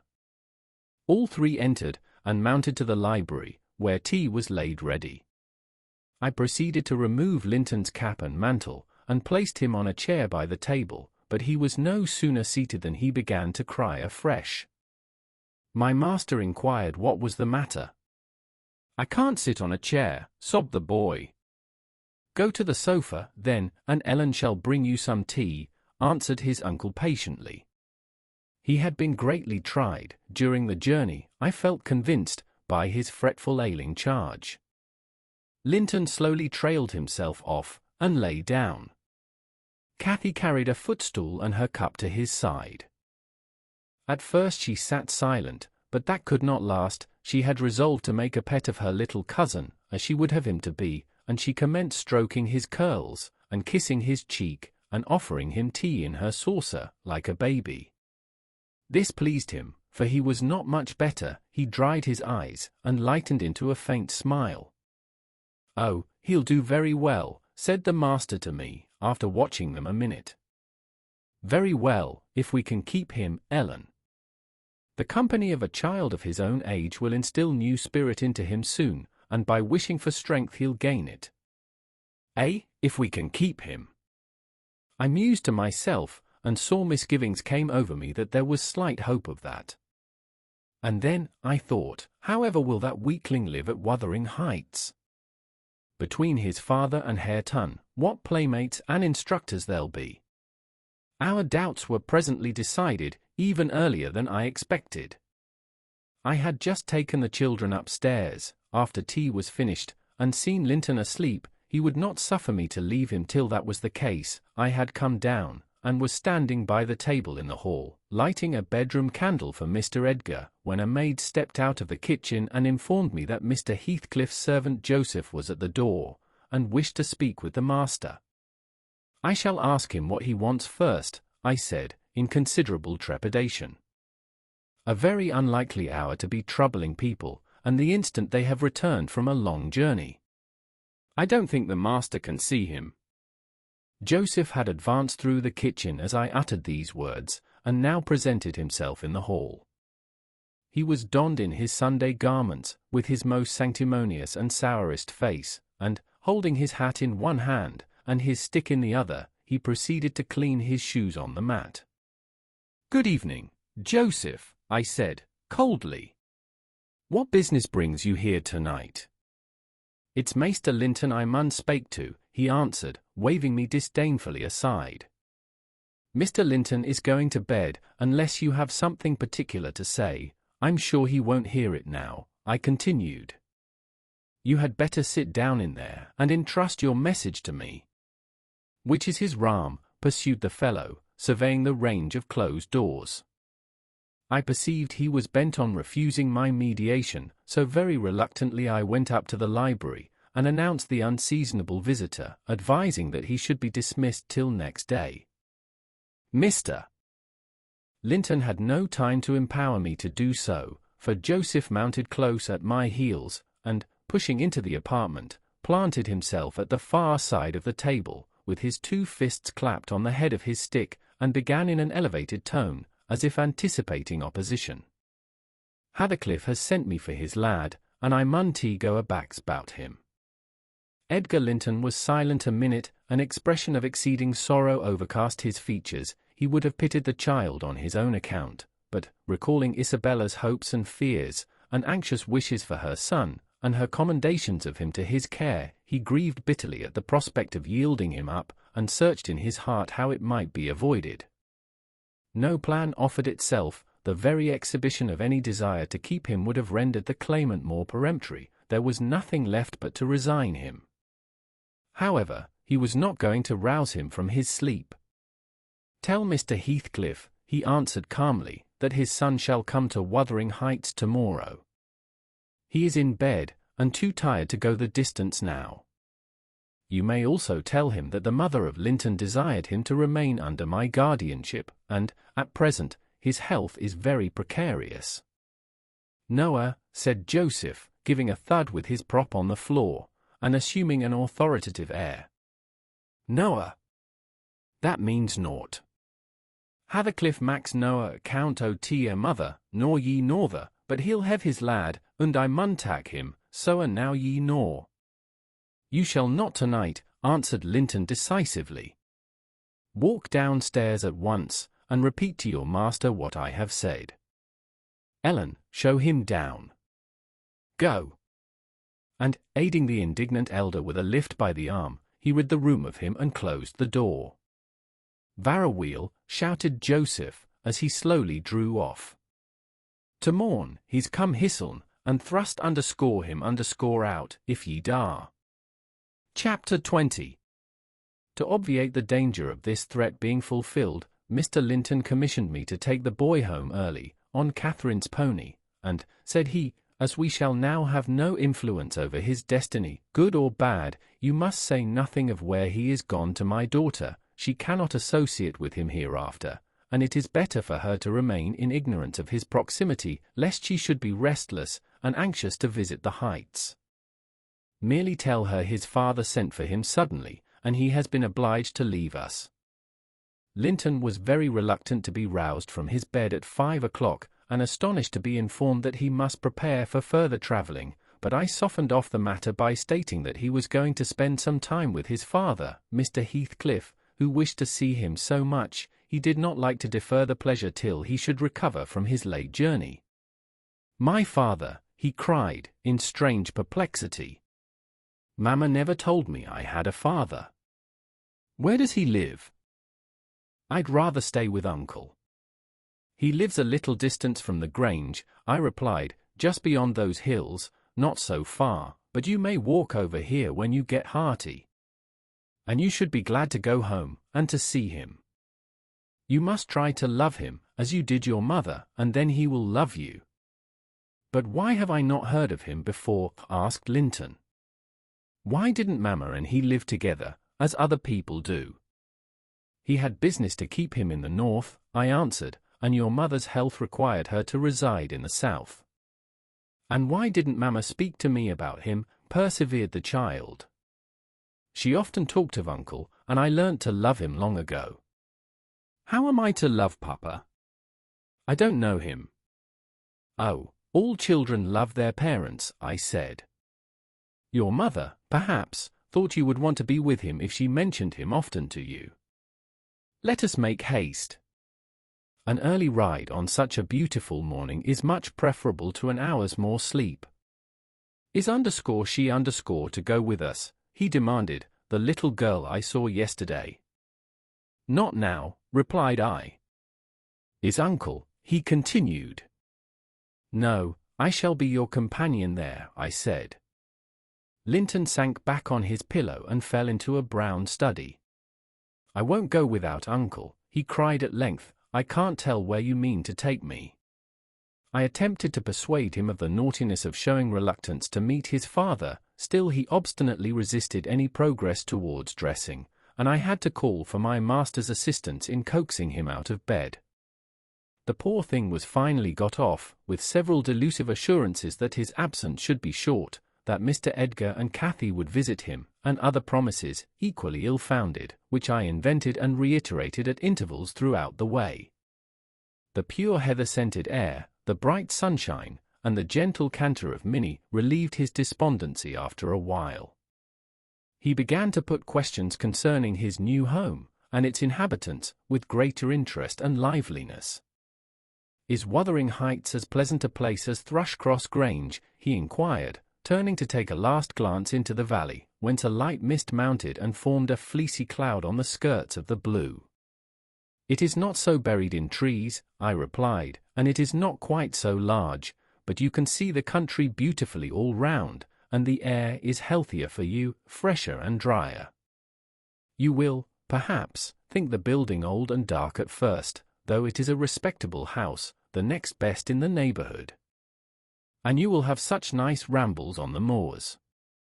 Hareton Earnshaw, that is, Miss Cathy's other cousin, and so yours in a manner, will show you all the sweetest spots, and you can bring a book in fine weather, and make a green hollow your study, and, now and then, your uncle may join you in a walk. He does, frequently, walk out on the hills. And what is my father like? He asked. Is he as young and handsome as uncle? He's as young, said I, but he has black hair and eyes, and looks sterner, and he is taller and bigger altogether. He'll not seem to you so gentle and kind at first, perhaps, because it is not his way, still, mind you, be frank and cordial with him, and naturally he'll be fonder of you than any uncle, for you are his own. Black hair and eyes, mused Linton. I can't fancy him. Then I am not like him, am I? Not much, I answered, not a morsel, I thought, surveying with regret the white complexion and slim frame of my companion, and his large languid eyes, his mother's eyes, save that, unless a morbid touchiness kindled them a moment, they had not a vestige of her sparkling spirit. How strange that he should never come to see Mamma and me, he murmured. Has he ever seen me? If he has, I must have been a baby. I remember not a single thing about him. Why, Master Linton, said I, 300 miles is a great distance, and 10 years seem very different in length to a grown-up person compared with what they do to you. It is probable Mr. Heathcliff proposed going from summer to summer, but never found a convenient opportunity, and now it is too late. Don't trouble him with questions on the subject, it will disturb him, for no good. The boy was fully occupied with his own cogitations for the remainder of the ride, till we halted before the farmhouse garden gate. I watched to catch his impressions in his countenance. He surveyed the carved front and low-browed lattices, the straggling gooseberry bushes and crooked firs, with solemn intentness, and then shook his head. His private feelings entirely disapproved of the exterior of his new abode. But he had sense to postpone complaining, there might be compensation within. Before he dismounted, I went and opened the door. It was 6:30, the family had just finished breakfast, the servant was clearing and wiping down the table. Joseph stood by his master's chair telling some tale concerning a lame horse, and Hareton was preparing for the hayfield. "Hello, Nelly," said Mr. Heathcliff, when he saw me. "I feared I should have to come down and fetch my property myself." "You've brought it, have you? Let us see what we can make of it. He got up and strode to the door. Hareton and Joseph followed in gaping curiosity. Poor Linton ran a frightened eye over the faces of the three. "Shall lie," said Joseph after a grave inspection. "He's swapped ye, maester, and ayon's his lass." Heathcliff, having stared his son into an ague of confusion, uttered a scornful laugh. "God! What a beauty! What a lovely, charming thing!" he exclaimed. "Haven't they reared it on smails and sour milk, Nelly? Oh, damn my soul! But that's worse than I expected, and the devil knows I was not sanguine. I bid the trembling and bewildered child get down and enter." He did not thoroughly comprehend the meaning of his father's speech, or whether it were intended for him, and indeed, he was not yet certain that the grim, sneering stranger was his father. But he clung to me with growing trepidation, and on Mr. Heathcliff's taking a seat and bidding him come hither, he hid his face on my shoulder and wept. "Tut, tut," said Heathcliff, stretching out a hand and dragging him roughly between his knees, and then holding up his head by the chin. "None of that nonsense. We're not going to hurt thee, Linton, isn't that thy name? Thou art thy mother's child, entirely. Where is my share in thee, puling chicken?" He took off the boy's cap and pushed back his thick flaxen curls, felt his slender arms and his small fingers, during which examination Linton ceased crying, and lifted his great blue eyes to inspect the inspector. "Do you know me?" asked Heathcliff, having satisfied himself that the limbs were all equally frail and feeble. "No," said Linton, with a gaze of vacant fear. "You've heard of me, I dare say." "No," he replied again. "No. What a shame of your mother, never to waken your filial regard for me. You are my son, then, I'll tell you, and your mother was a wicked slut to leave you in ignorance of the sort of father you possessed. Now, don't wince, and colour up. Though it is something to see you have not white blood. Be a good lad, and I'll do for you. Nelly, if you be tired you may sit down, if not, get home again. I guess you'll report what you hear and see to the cipher at the Grange, and this thing won't be settled while you linger about it." "Well," replied I hope you'll be kind to the boy, Mr. Heathcliff, or you'll not keep him long, and he's all you have akin in the wide world, that you will ever know, remember. I'll be very kind to him, you needn't fear," he said, laughing. "Only nobody else must be kind to him, I'm jealous of monopolizing his affection. And, to begin my kindness, Joseph, bring the lad some breakfast. Hareton, you infernal calf, begone to your work. Yes, Nell," he added, when they had departed, "my son is prospective owner of your place, and I should not wish him to die till I was certain of being his successor. Besides, he's mine, and I want the triumph of seeing my descendant fairly lord of their estates, my child hiring their children to till their father's lands for wages. That is the sole consideration which can make me endure the whelp. I despise him for himself, and hate him for the memories he revives.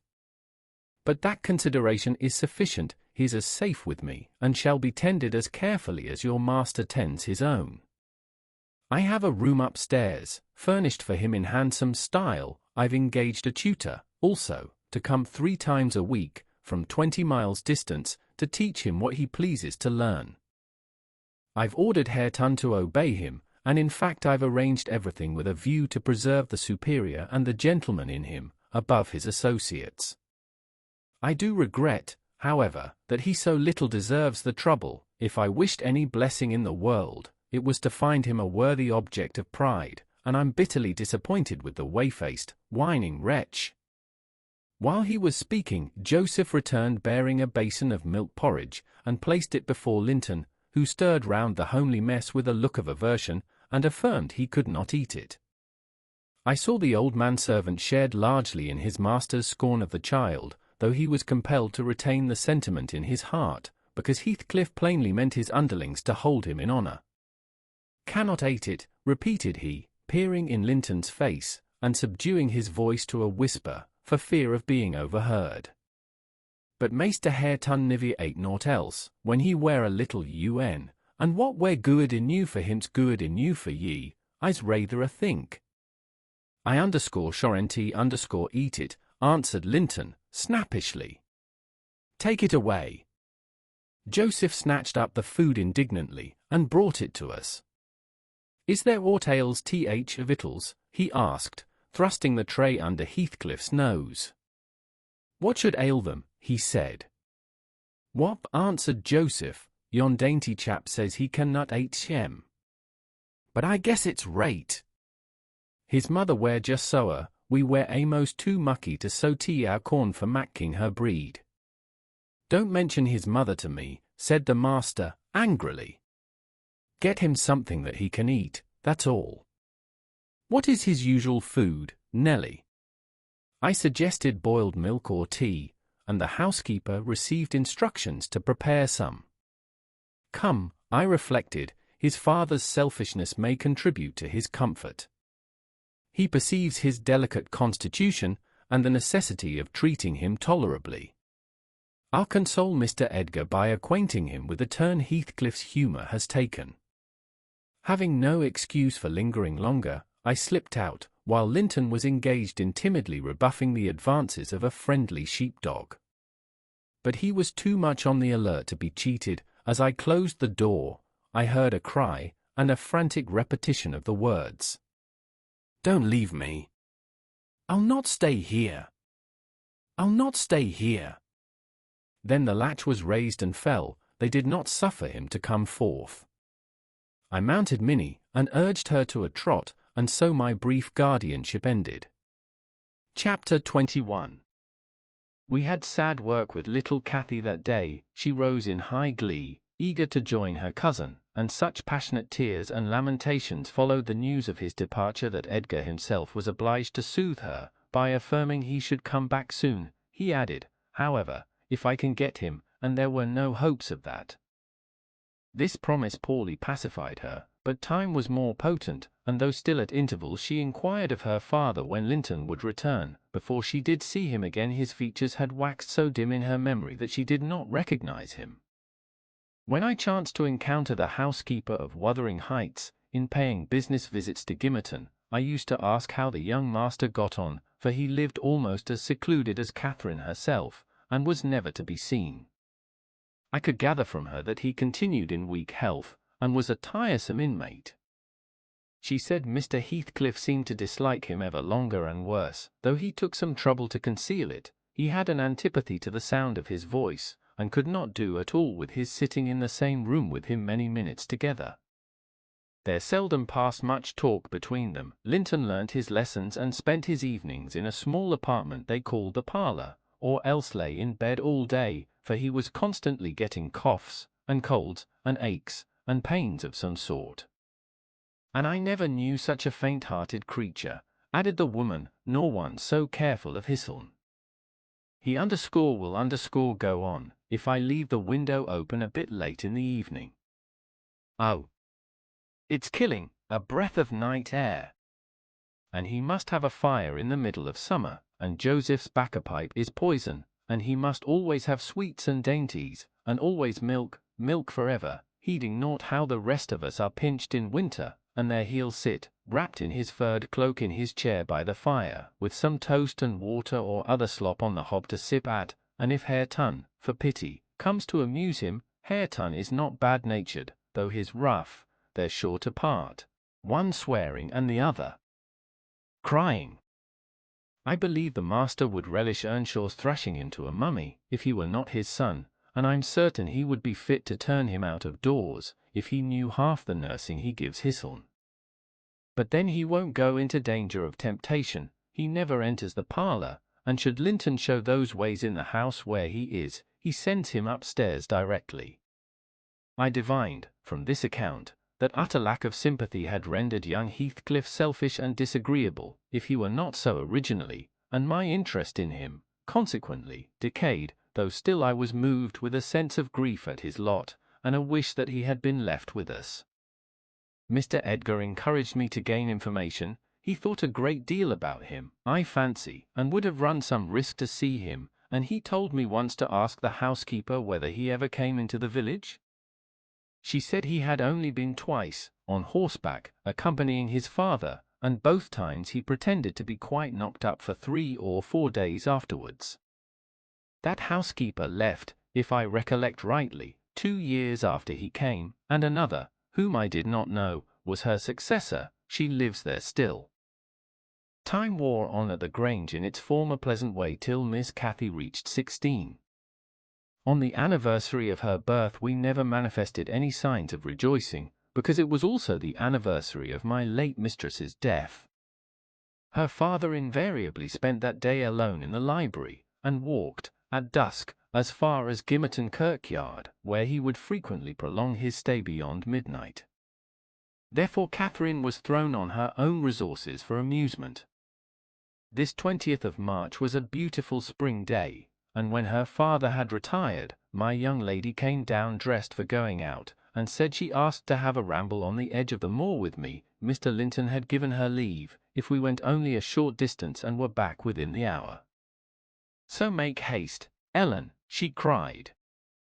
"I know where I wish to go, where a colony of moorgame are settled. I want to see whether they have made their nests yet." "That must be a good distance up," I answered. "They don't breed on the edge of the moor." "No, it's not," she said. "I've gone very near with Papa." I put on my bonnet and sallied out, thinking nothing more of the matter. She bounded before me, and returned to my side, and was off again like a young greyhound, and, at first, I found plenty of entertainment in listening to the lark singing far and near, and enjoying the sweet, warm sunshine, and watching her, my pet and my delight, with her golden ringlets flying loose behind, and her bright cheek, as soft and pure in its bloom as a wild rose, and her eyes radiant with cloudless pleasure. She was a happy creature, and an angel, in those days. It's a pity she could not be content. "Well," said I, "where are your moorgame, Miss Cathy?" "We should be at them. The Grange Park fence is a great way off now." "Oh, a little further, only a little further, Ellen," was her answer, continually. "Climb to that hillock, pass that bank, and by the time you reach the other side I shall have raised the birds." But there were so many hillocks and banks to climb and pass, that, at length, I began to be weary, and told her we must halt, and retrace our steps. I shouted to her, as she had outstripped me a long way. She either did not hear or did not regard, for she still sprang on, and I was compelled to follow. Finally, she dived into a hollow, and before I came in sight of her again, she was 2 miles nearer Wuthering Heights than her own home, and I beheld a couple of persons arrest her, one of whom I felt convinced was Mr. Heathcliff himself. Cathy had been caught in the fact of plundering, or, at least, hunting out the nests of the grouse. The Heights were Heathcliff's land, and he was reproving the poacher. "I've neither taken any nor found any," she said, as I toiled to them, expanding her hands in corroboration of the statement. "I didn't mean to take them, but Papa told me there were quantities up here, and I wished to see the eggs." Heathcliff glanced at me with an ill-meaning smile, expressing his acquaintance with the party, and, consequently, his malevolence towards it, and demanded who Papa was. "Mr. Linton of Thrushcross Grange," she replied. "I thought you did not know me, or you wouldn't have spoken in that way."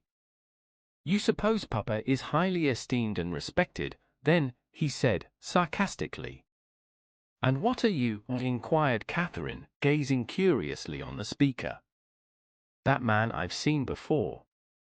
"Is he your son?" She pointed to Hareton, the other individual, who had gained nothing but increased bulk and strength by the addition of 2 years to his age. He seemed as awkward and rough as ever. "Miss Cathy," I interrupted, "it will be 3 hours instead of 1 that we are out, presently. We really must go back." "No, that man is not my son," answered Heathcliff, pushing me aside. But I have one, and you have seen him before too, and, though your nurse is in a hurry, I think both you and she would be the better for a little rest. Will you just turn this nab of Heath, and walk into my house? You'll get home earlier for the ease, and you shall receive a kind welcome." I whispered Catherine that she mustn't, on any account, accede to the proposal. It was entirely out of the question. "Why?" she asked, aloud. "I'm tired of running, and the ground is dewy. I can't sit here. Let us go, Ellen. Besides, he says I have seen his son. He's mistaken, I think, but I guess where he lives, at the farmhouse I visited in coming from Penistone Crags. Don't you?" "I do." "Come, Nelly, hold your tongue, it will be a treat for her to look in on us. Hareton, get forwards with the lass. You shall walk with me, Nelly." "No, she's not going to any such place," I cried, struggling to release my arm, which he had seized, but she was almost at the door-stones already, scampering round the brow at full speed. Her appointed companion did not pretend to escort her. He shied off by the roadside, and vanished. "Mr. Heathcliff, it's very wrong," I continued, "you know you mean no good. And there she'll see Linton, and all will be told as soon as ever we return, and I shall have the blame." "I want her to see Linton," he answered, "he's looking better these few days, it's not often he's fit to be seen. And we'll soon persuade her to keep the visit secret. Where is the harm of it?" "The harm of it is, that her father would hate me if he found I suffered her to enter your house, and I am convinced you have a bad design in encouraging her to do so," I replied. "My design is as honest as possible. I'll inform you of its whole scope," he said. "That the two cousins may fall in love, and get married. I'm acting generously to your master. His young chit has no expectations, and should she second my wishes she'll be provided for at once as joint successor with Linton." "If Linton died," I answered, "and his life is quite uncertain, Catherine would be the heir." "No, she would not," he said. "There is no clause in the will to secure it so. His property would go to me, but, to prevent disputes, I desire their union, and am resolved to bring it about." "And I'm resolved she shall never approach your house with me again," I returned, as we reached the gate, where Miss Cathy waited our coming. Heathcliff bade me be quiet, and, preceding us up the path, hastened to open the door. My young lady gave him several looks, as if she could not exactly make up her mind what to think of him, but now he smiled when he met her eye, and softened his voice in addressing her, and I was foolish enough to imagine the memory of her mother might disarm him from desiring her injury. Linton stood on the hearth. He had been out walking in the fields, for his cap was on, and he was calling to Joseph to bring him dry shoes. He had grown tall of his age, still wanting some months of 16. His features were pretty yet, and his eye and complexion brighter than I remembered them, though with merely temporary lustre borrowed from the salubrious air and genial sun. "Now, who is that?" asked Mr. Heathcliff, turning to Cathy. "Can you tell?" "Your son," she said, having doubtfully surveyed, first one and then the other. "Yes, yes," answered he, "but is this the only time you have beheld him? Think." "Ah. You have a short memory. Linton, don't you recall your cousin, that you used to tease us so with wishing to see?" "What, Linton?" cried Cathy, kindling into joyful surprise at the name. "Is that little Linton? He's taller than I am. Are you Linton?" The youth stepped forward, and acknowledged himself. She kissed him fervently, and they gazed with wonder at the change time had wrought in the appearance of each.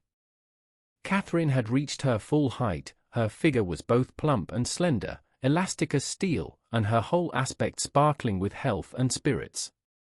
Linton's looks and movements were very languid, and his form extremely slight, but there was a grace in his manner that mitigated these defects, and rendered him not unpleasing.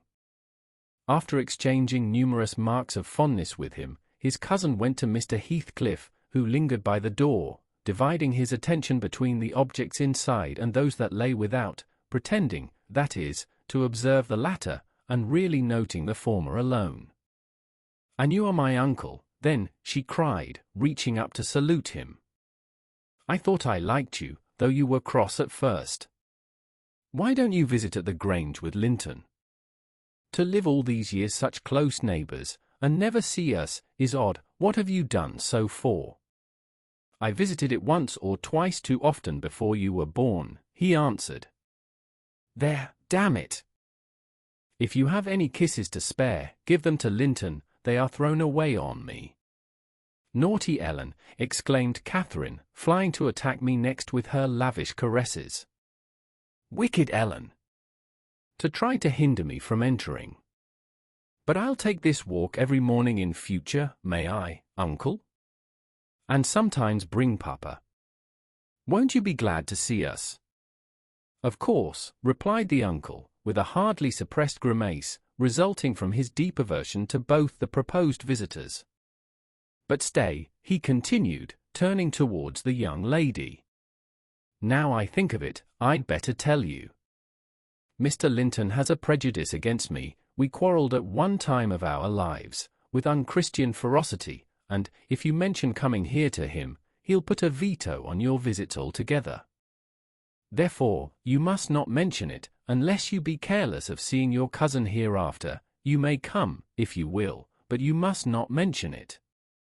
"Why did you quarrel?" asked Catherine, considerably crestfallen. "He thought me too poor to wed his sister," answered Heathcliff, "and was grieved that I got her. His pride was hurt, and he'll never forgive it." "That's wrong," said the young lady. "Some time I'll tell him so. But Linton and I have no share in your quarrel." "I'll not come here, then. He shall come to the Grange." "It will be too far for me," murmured her cousin. "To walk for miles would kill me." "No, come here, Miss Catherine, now and then, not every morning, but once or twice a week." The father launched towards his son a glance of bitter contempt. "I am afraid, Nelly, I shall lose my labour," he muttered to me.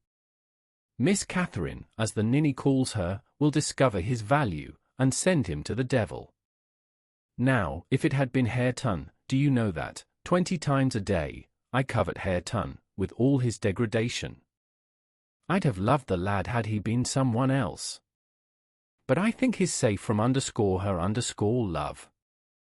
I'll pit him against that paltry creature, unless it bestir itself briskly. We calculate it will scarcely last till it is 18. Oh, confound the vapid thing! He's absorbed in drying his feet, and never looks at her. Linton." "Yes, father," answered the boy. "Have you nothing to show your cousin anywhere about, not even a rabbit or a weasel's nest? Take her into the garden, before you change your shoes, and into the stable to see your horse."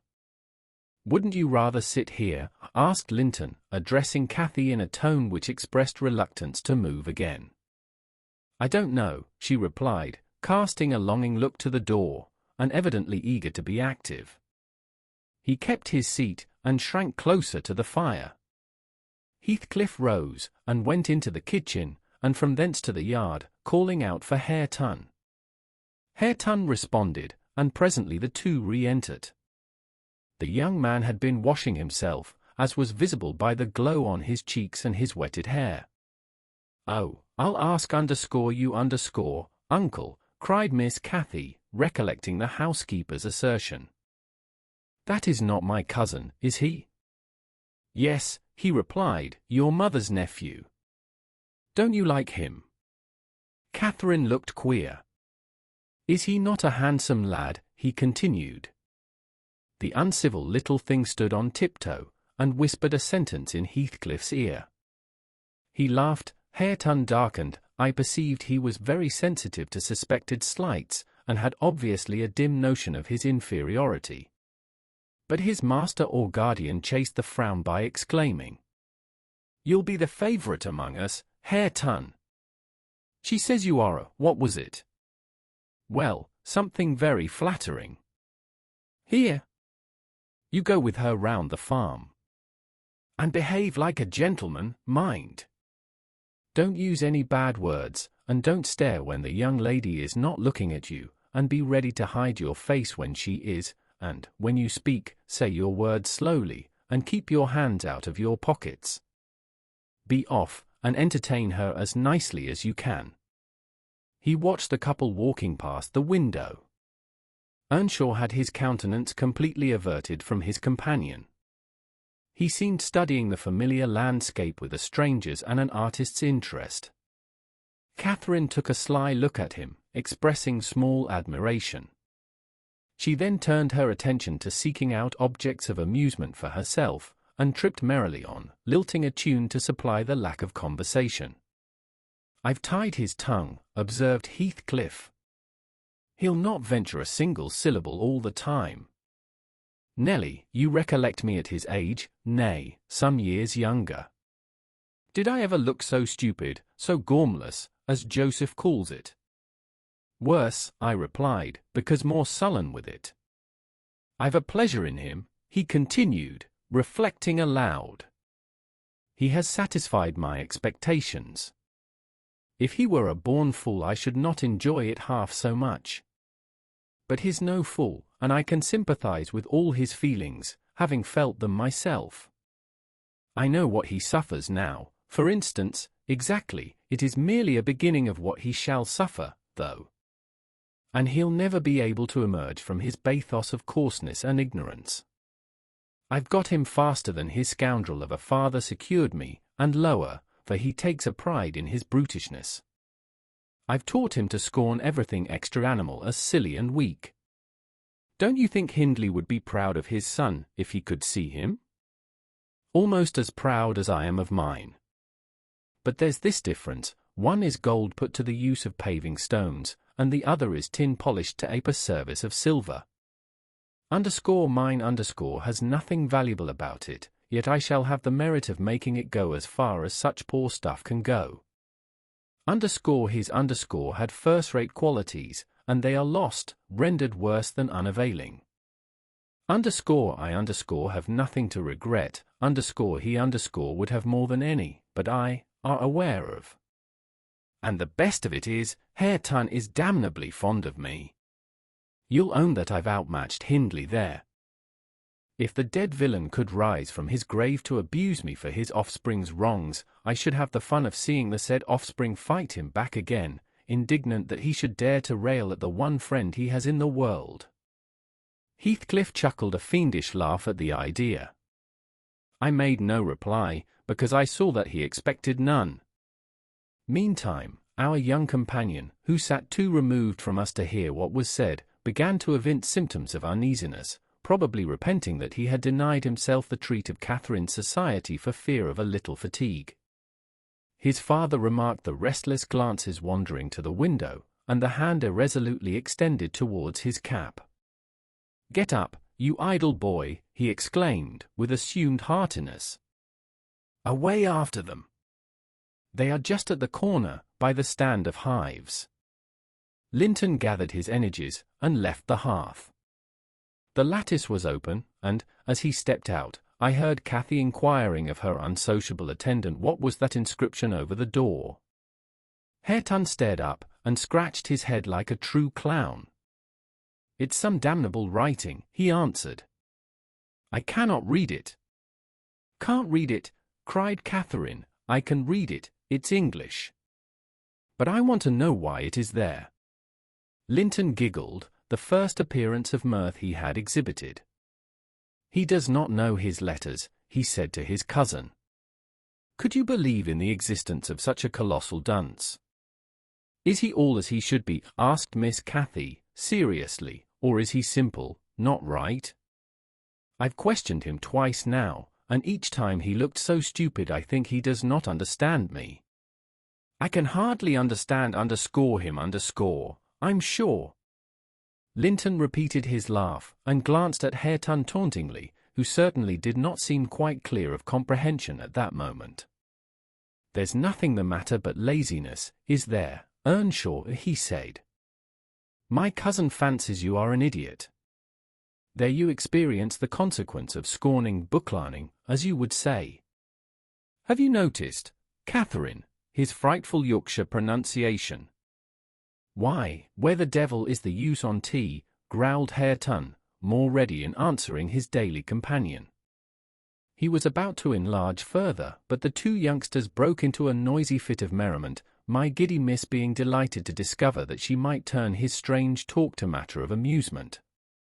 Where is the use of the devil in that sentence? Tittered Linton.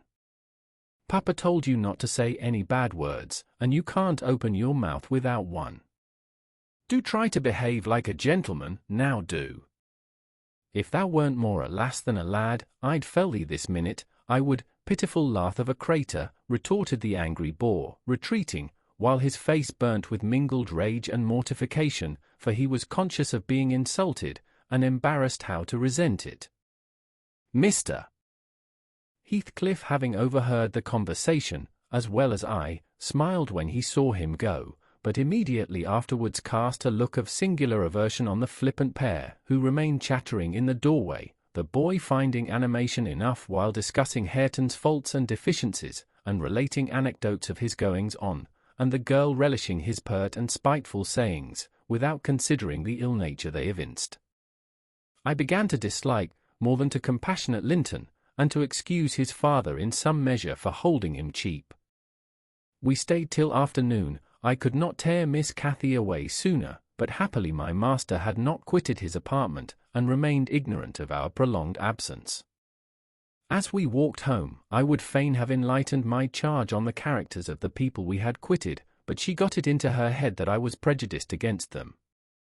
"Aha," she cried, "you take Papa's side, Ellen, you are partial I know, or else you wouldn't have cheated me so many years into the notion that Linton lived a long way from here.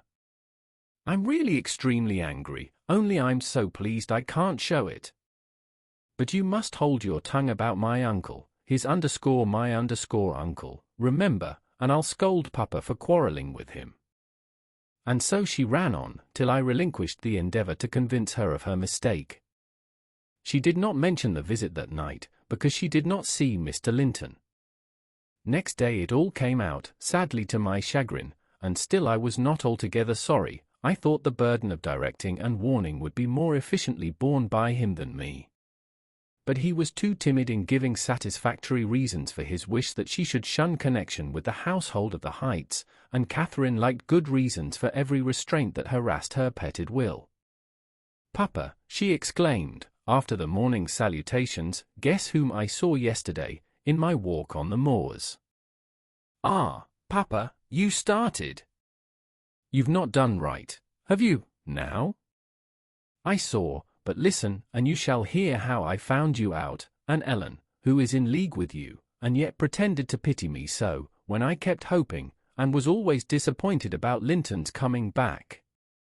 She gave a faithful account of her excursion and its consequences, and my master, though he cast more than one reproachful look at me, said nothing till she had concluded.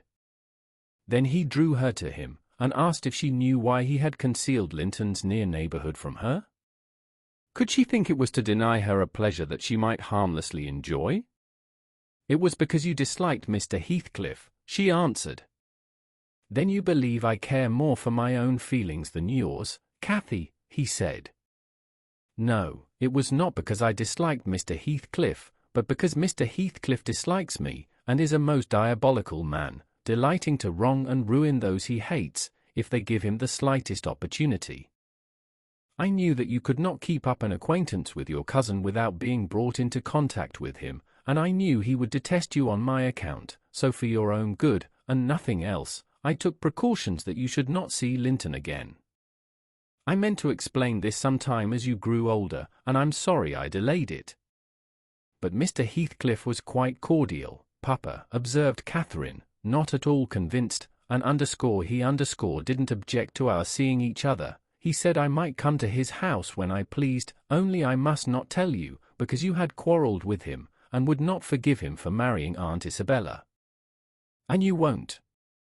You are the one to be blamed. He is willing to let us be friends, at least, Linton and I, and you are not."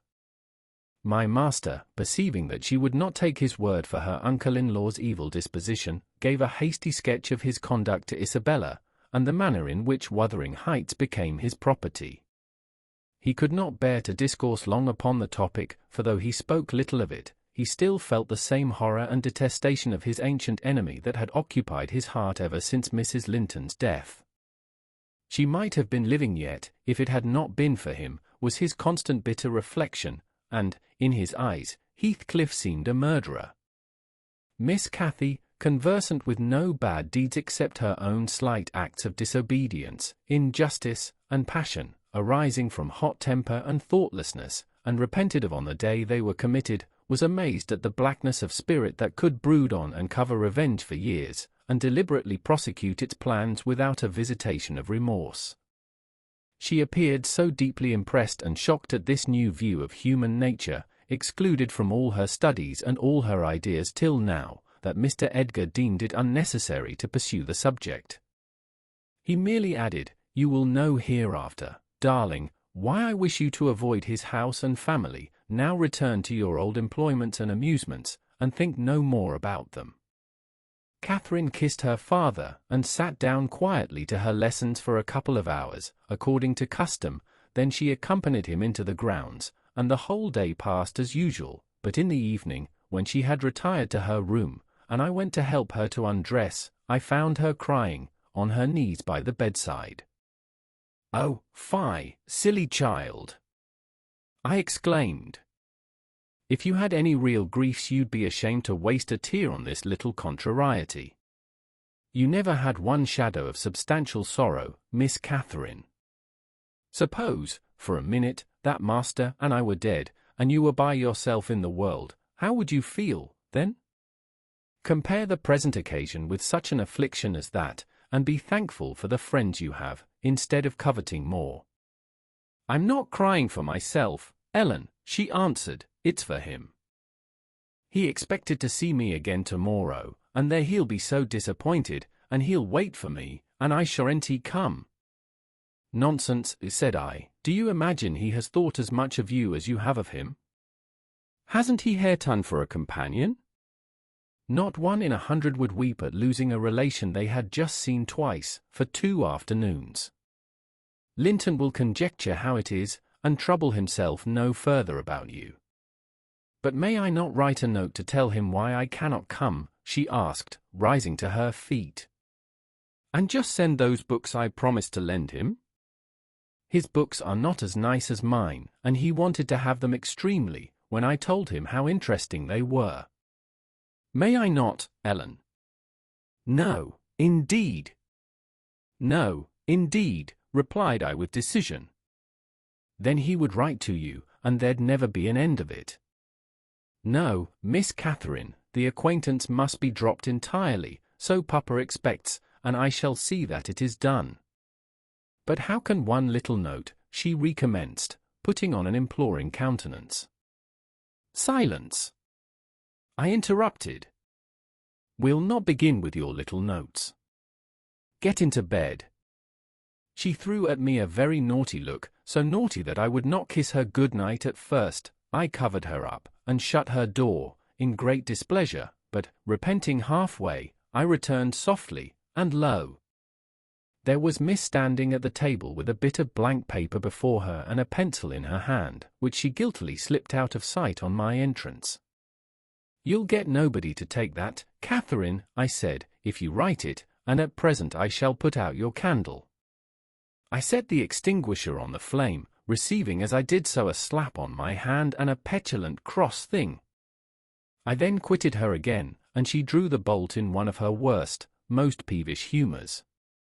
The letter was finished and forwarded to its destination by a milk-fetcher who came from the village, but that I didn't learn till some time afterwards. Weeks passed on, and Cathy recovered her temper, though she grew wondrous fond of stealing off to corners by herself, and often, if I came near her suddenly while reading, she would start and bend over the book, evidently desirous to hide it, and I detected edges of loose paper sticking out beyond the leaves. She also got a trick of coming down early in the morning and lingering about the kitchen, as if she were expecting the arrival of something, and she had a small drawer in a cabinet in the library, which she would trifle over for hours, and whose key she took special care to remove when she left it.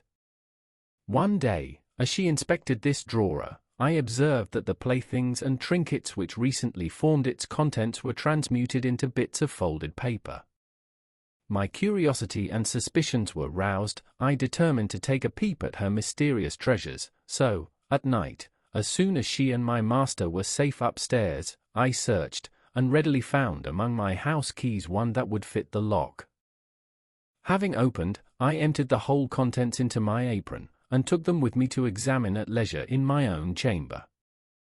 Though I could not but suspect, I was still surprised to discover that they were a mass of correspondence, daily almost, it must have been, from Linton Heathcliff, answers to documents forwarded by her.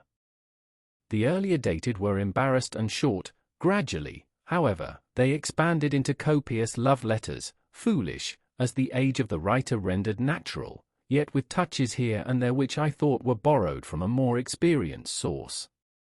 Some of them struck me as singularly odd compounds of ardour and flatness, commencing in strong feeling, and concluding in the affected, wordy style that a schoolboy might use to a fancied, incorporeal sweetheart. Whether they satisfied Cathy I don't know, but they appeared very worthless trash to me. After turning over as many as I thought proper, I tied them in a handkerchief and set them aside, relocking the vacant drawer. Following her habit, my young lady descended early, and visited the kitchen. I watched her go to the door, on the arrival of a certain little boy, and, while the dairymaid filled his can, she tucked something into his jacket pocket and plucked something out. I went round by the garden, and laid wait for the messenger, who fought valorously to defend his trust, and we spilt the milk between us, but I succeeded in abstracting the epistle, and, threatening serious consequences if he did not look sharp home, I remained under the wall and perused Miss Cathy's affectionate composition.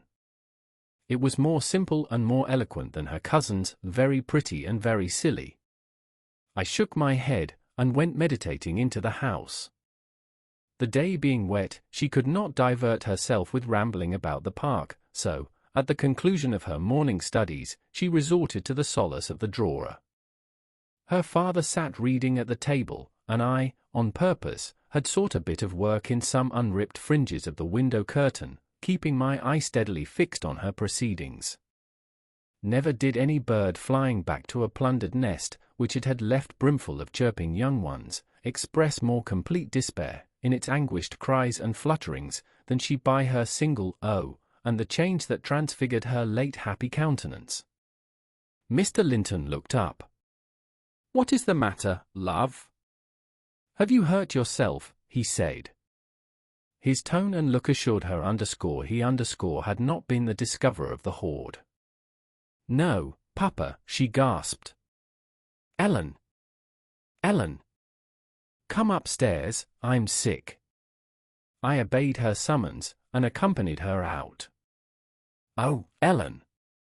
You have got them," she commenced immediately, dropping on her knees, when we were enclosed alone. "Oh, give them to me, and I'll never do so again." "Don't tell Papa." "You have not told Papa, Ellen?" "So you have not?" "I've been exceedingly naughty, but I won't do it any more." With a grave severity in my manner I bade her stand up. "So," I exclaimed, "Miss Catherine, you are tolerably far on, it seems. You may well be ashamed of them. A fine bundle of trash you study in your leisure hours, to be sure. Why, it's good enough to be printed. And what do you suppose the master will think when I display it before him? I haven't shown it yet, but you needn't imagine I shall keep your ridiculous secrets. For shame! And you must have led the way in writing such absurdities. He would not have thought of beginning, I'm certain." I didn't," sobbed Cathy, fit to break her heart. "I didn't once think of loving him till _loving_, he cried I, as scornfully as I could utter the word. _loving_. Did anybody ever hear the like? I might just as well talk of loving the miller who comes once a year to buy our corn. Pretty loving, indeed. And both times together you have seen Linton hardly for hours in your life. Now here is the babyish trash. I'm going with it to the library, and we'll see what your father says to such _loving_. She sprang at her precious epistles, but I held them above my head, and then she poured out further frantic entreaties that I would burn them, do anything rather than show them. And being really fully as much inclined to laugh as scold, for I esteemed it all girlish vanity, I at length relented in a measure, and asked, if I consent to burn them, will you promise faithfully neither to send nor receive a letter again, nor a book, for I perceive you have sent him books, nor locks of hair, nor rings, nor playthings. We don't send playthings, cried Catherine, her pride overcoming her shame. Nor anything at all, then, my lady, I said. Unless you will, here I go. I promise, Ellen, she cried, catching my dress. Oh, put them in the fire, do. But when I proceeded to open a place with the poker, the sacrifice was too painful to be borne. She earnestly supplicated that I would spare her 1 or 2. 1 or 2, Ellen, to keep for Linton's sake.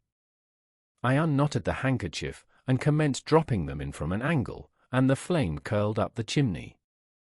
I will have 1, you cruel wretch, she screamed, darting her hand into the fire, and drawing forth some half-consumed fragments, at the expense of her fingers. Very well, and I will have some to exhibit to Papa, I answered, shaking back the rest into the bundle, and turning anew to the door. She emptied her blackened pieces into the flames, and motioned me to finish the immolation. It was done. I stirred up the ashes, and interred them under a shovelful of coals, and she mutely, and with a sense of intense injury, retired to her private apartment. I descended to tell my master that the young lady's qualm of sickness was almost gone, but I judged it best for her to lie down a while. She wouldn't dine, but she reappeared at tea, pale, and red about the eyes, and marvellously subdued in outward aspect. Next morning I answered the letter by a slip of paper, inscribed, Master Heathcliff is requested to send no more notes to Miss Linton, as she will not receive them. And, thenceforth, the little boy came with vacant pockets. The end of Part 2 of Wuthering Heights by Emily Brontë. Read by Long Stories for Sleep. Thank you for listening. Good night.